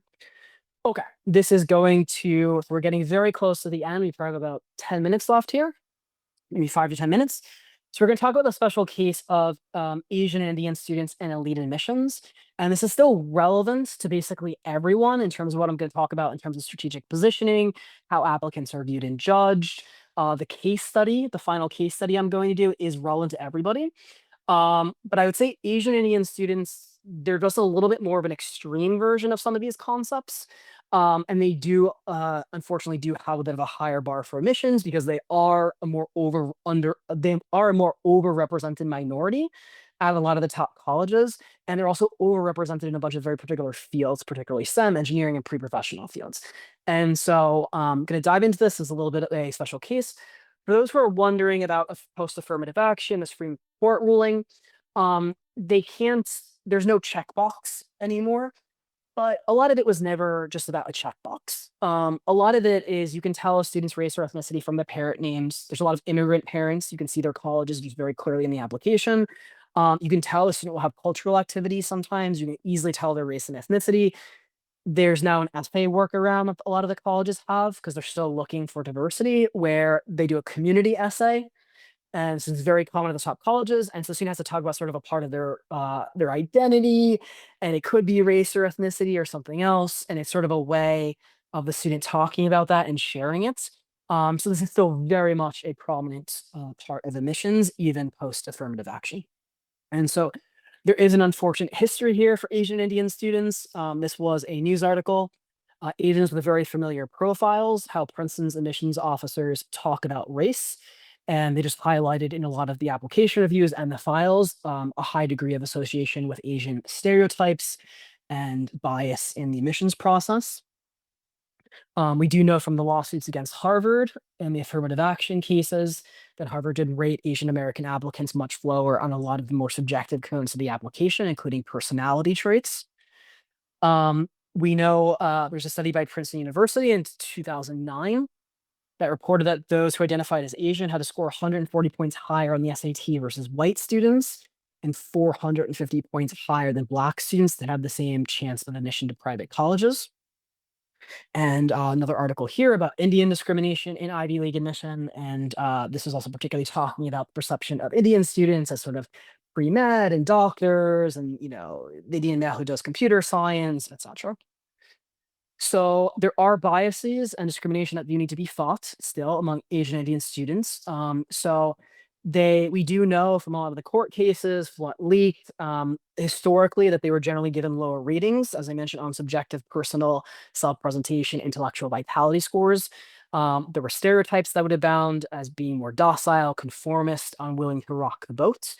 High metrics, awards, and cultural branding will very often not be valued as much for these types of students. Like they have a great SAT score, they have STEM competition awards, they have relevant cultural background. It just tends to not be valued as much as it may be for other underrepresented minorities or just students more generally across the entire applicant pool. They have been more likely historically to be labeled as DSO, doesn't stand out, or LMO on applications. Nowadays, post affirmative action, all these applications basically get burned. I'm just kidding. They don't write anything on the applications anymore because of these court cases, but we do know that historically. In terms of strategic positioning for Asian Indian students, it's not that different from what I mentioned in terms of principles for a lot of other students. So most general strategic positioning still applies to Asian Indian applicants, but even more so. So students need to be very mindful, if you come from an Asian Indian background, of demographically very common academic or professional interest. So it is true of all students that these are very popular, overly competitive fields that may commoditize your application. But even more so for Asian Indian applicants, they're very overrepresented in these fields.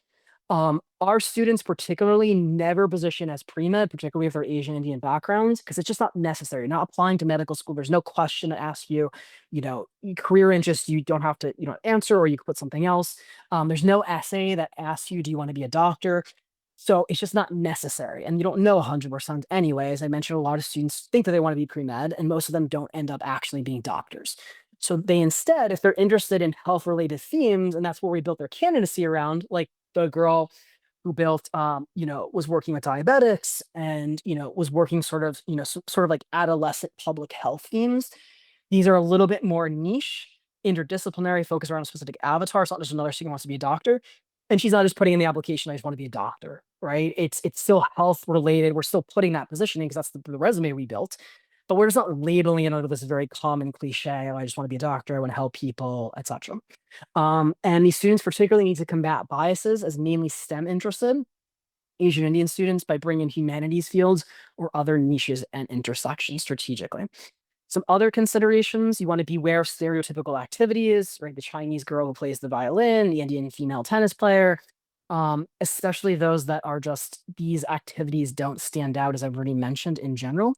As with all students, a very strong ROI mindedness to college, for example, wanting to go to Wharton to work in private equity versus a genuine academic passion does not play well to admissions officers. It's very unlikable, unfortunately, right? So you have to be very careful about not presenting a very transactional notion of you wanting to go to these colleges, for these reasons. You need to, again, present your passion, your interest, that you love a field, you love learning in that field, you love making an impact in that field. You need to stay away from presenting it as I'm basically using this, as a stepping stone because I want to go work in investment banking or private equity. It will not play well and it can get you easily rejected.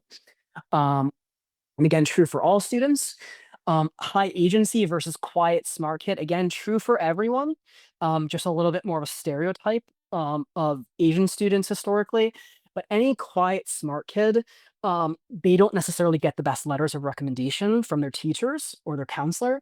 And so you need to be high agency. You just stand out a little bit and you talk to your teacher after office hours. You don't need to be a class clown. You don't need to be the loudest, most charismatic person in the room, but you need to take a little bit of extra initiative and some agency, have some unique impact, some unique initiative, and it needs to be supported by the materials like your letters of recommendation. That's very important, particularly for students who maybe are fighting some of these stereotypes, but just honestly, again, just for students in general, it's very important. Okay. One final case study that sort of branches off of sort of the Asian, Indian, sort of themes here, but then also just a general case study in terms of a student applying to top colleges and what went wrong. So this is a student who applied to Stanford. He was an Indian American male. He was auditioning for STEM. And so again, we mentioned there's a lot of strategic positioning issues here. So academically, he had a 4.81 GPA weighted, 25 advanced courses. He was also enrolled as a senior in 2 math courses at Princeton, which is one of the best math departments in the world. Testing wise, perfect 36 ACT, perfect AP scores, fives on 7 different exams before he applied to college. 10 APs overall, plus the 2 Princeton college courses on top of the 15 honors and advanced courses. He had an AP Calc BC score of 5 by 10th grade, right? His resume, he had 10 different math and computing distinctions, national and international level. He was a top 100 scorer worldwide in multiple exams. He was a part of 2 different prestigious math programs, including the Stanford Math Camp. He was an editor of a math book with a professor. He published a children's math book. He was the founder and co-president of a nonprofit, and he was a founder and developer of a mobile app for homeless resources. And he was not accepted to Stanford. He applied early. He was not accepted. He was not even deferred. He was just straight up rejected.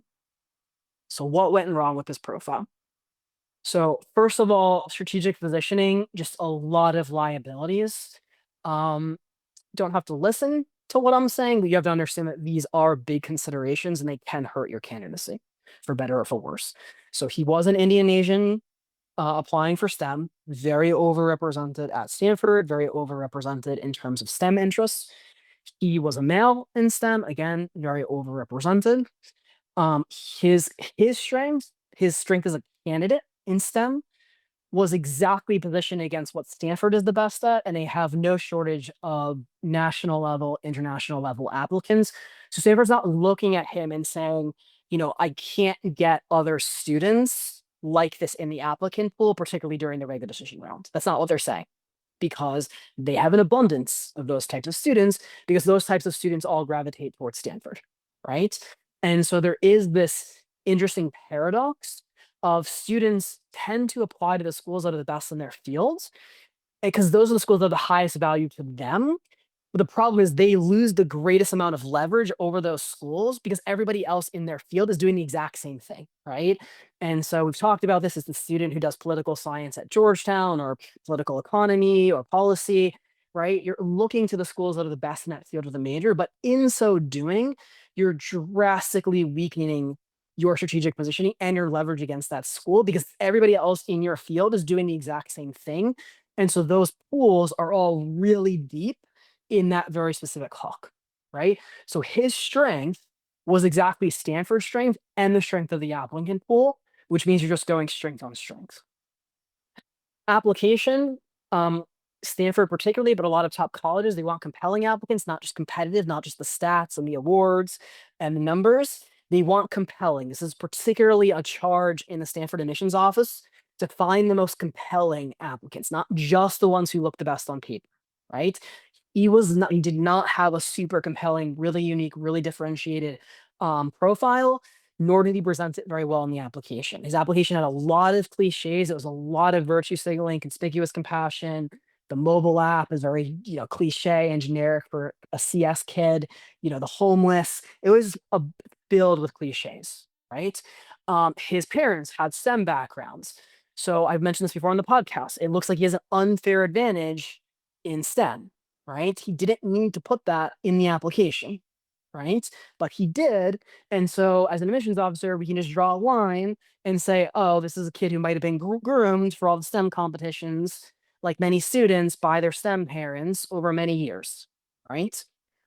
His hook in his resume, he didn't build a resume over many years before the application that would have avoided him having no choice but to position for STEM. Like he had no choice because he only built a very one-dimensional profile, right? There's no niches, there was no interdisciplinary areas or applications. He could have been a CS kid, but doing something very unique with it, right? So spotlight a student who was using CS, but for categorizing Renaissance paintings. Like it's just very interesting and different and unique. He could have brought his skill set that was maybe very popular, but used it in a very interesting, unique way. And he did. The thing is, he did have unique interests. He liked philosophy. He liked other fields. He actually did have a bunch of really compelling other interests and could have leveraged them, but he just didn't. Um, there was no compelling stories from his resume because a lot of it's just awards. Awards don't tell stories, and they're very hard to talk about in your essays because then you seem like a braggart and very unlikable.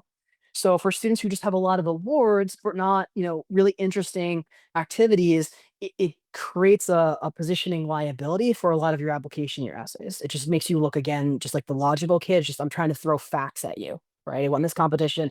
I have this number, etc. He also didn't avoid very cliche or stereotypical activities like the mobile app for the homeless. Again, just a lot of virtue signaling. It might be totally true, and he might have had the best of intentions, but you still have to understand, even with the best of intentions, if this not is not going to stand out, and these are just cliches, it's a liability to your application. The strategic positioning nightmare at the end of the line that got him rejection from Stanford, it only could have been avoided by integrating other unique interests that he had and resume pieces for several years prior. He built a resume that basically pigeonholed him in a lot of ways, very awards heavy, very sort of, stereotypical, male STEM, Indian, Asian STEM, applying against things. He could have built a lot of his interests, his other interests, into his candidacy over multiple years to avoid this strategic positioning nightmare and car accident that you could see unfolding in slow motion over many years, but he didn't, right? And again, he had these other unique interests or applications of his STEM skills. He just didn't build a resume, and then there's nothing you can do at the end because you can't just make stuff up in your applications. You can't just cherry pick majors or what you talk about in the essays if you have no evidence and support accumulated over multiple years. And here's a nice juxtaposition for students, one of our students who did have very interesting, so she was in STEM, but she had very unique and interesting off branches. She was very interdisciplinary. She had a very strong writing background, communication background, debate backgrounds.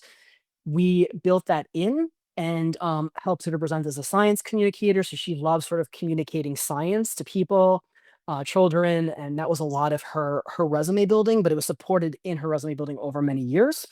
And so you can see here from the Stanford admissions officer, they're talking about the science communicator theme, and then talking about her psychological research. She had a very laser focused niche within psychology research because psychology is a very popular field, but she was a true one out of one in terms of what she was studying in that field, right? And so one of the senior higher ups in the admissions department at Stanford wrote to her after she was accepted. Scientific communication is your superpower, and our world needs you. Your articulation of your passion, potential, and psychological research is far and away the best that I've seen this year. So you can see the difference between incorporating very niche, differentiating, interesting themes all along the way so that you can you do stand out in the applicant pool versus a student who the college just they sort of look at and they just say, you know, I can get this. It's not particularly compelling or differentiating. We have other applicants behind this one in the regular decision round, and it's not particularly moving or again unique. Okay, that is the end of this presentation. I want to leave off on a little bit of a happy ending there. The Stanford outcomes. Hopefully, this was helpful to everyone. If you would like to get in touch, if you're interested in our program or the work that we do with students, you can find us at greatmindsadvising.com and fill out inquiry, a contact form. And if you just have a question, like I said, it was, you know, obviously a long presentation. I wanted to fit in as much information, as much value as possible. But if you do have a residual question, you can email us info@greatmindsadvising.com, or you can DM us on Instagram or Facebook or however you would like. And that is it. I wish everyone the best of luck with their admissions journey. And again, hope this was helpful for everyone.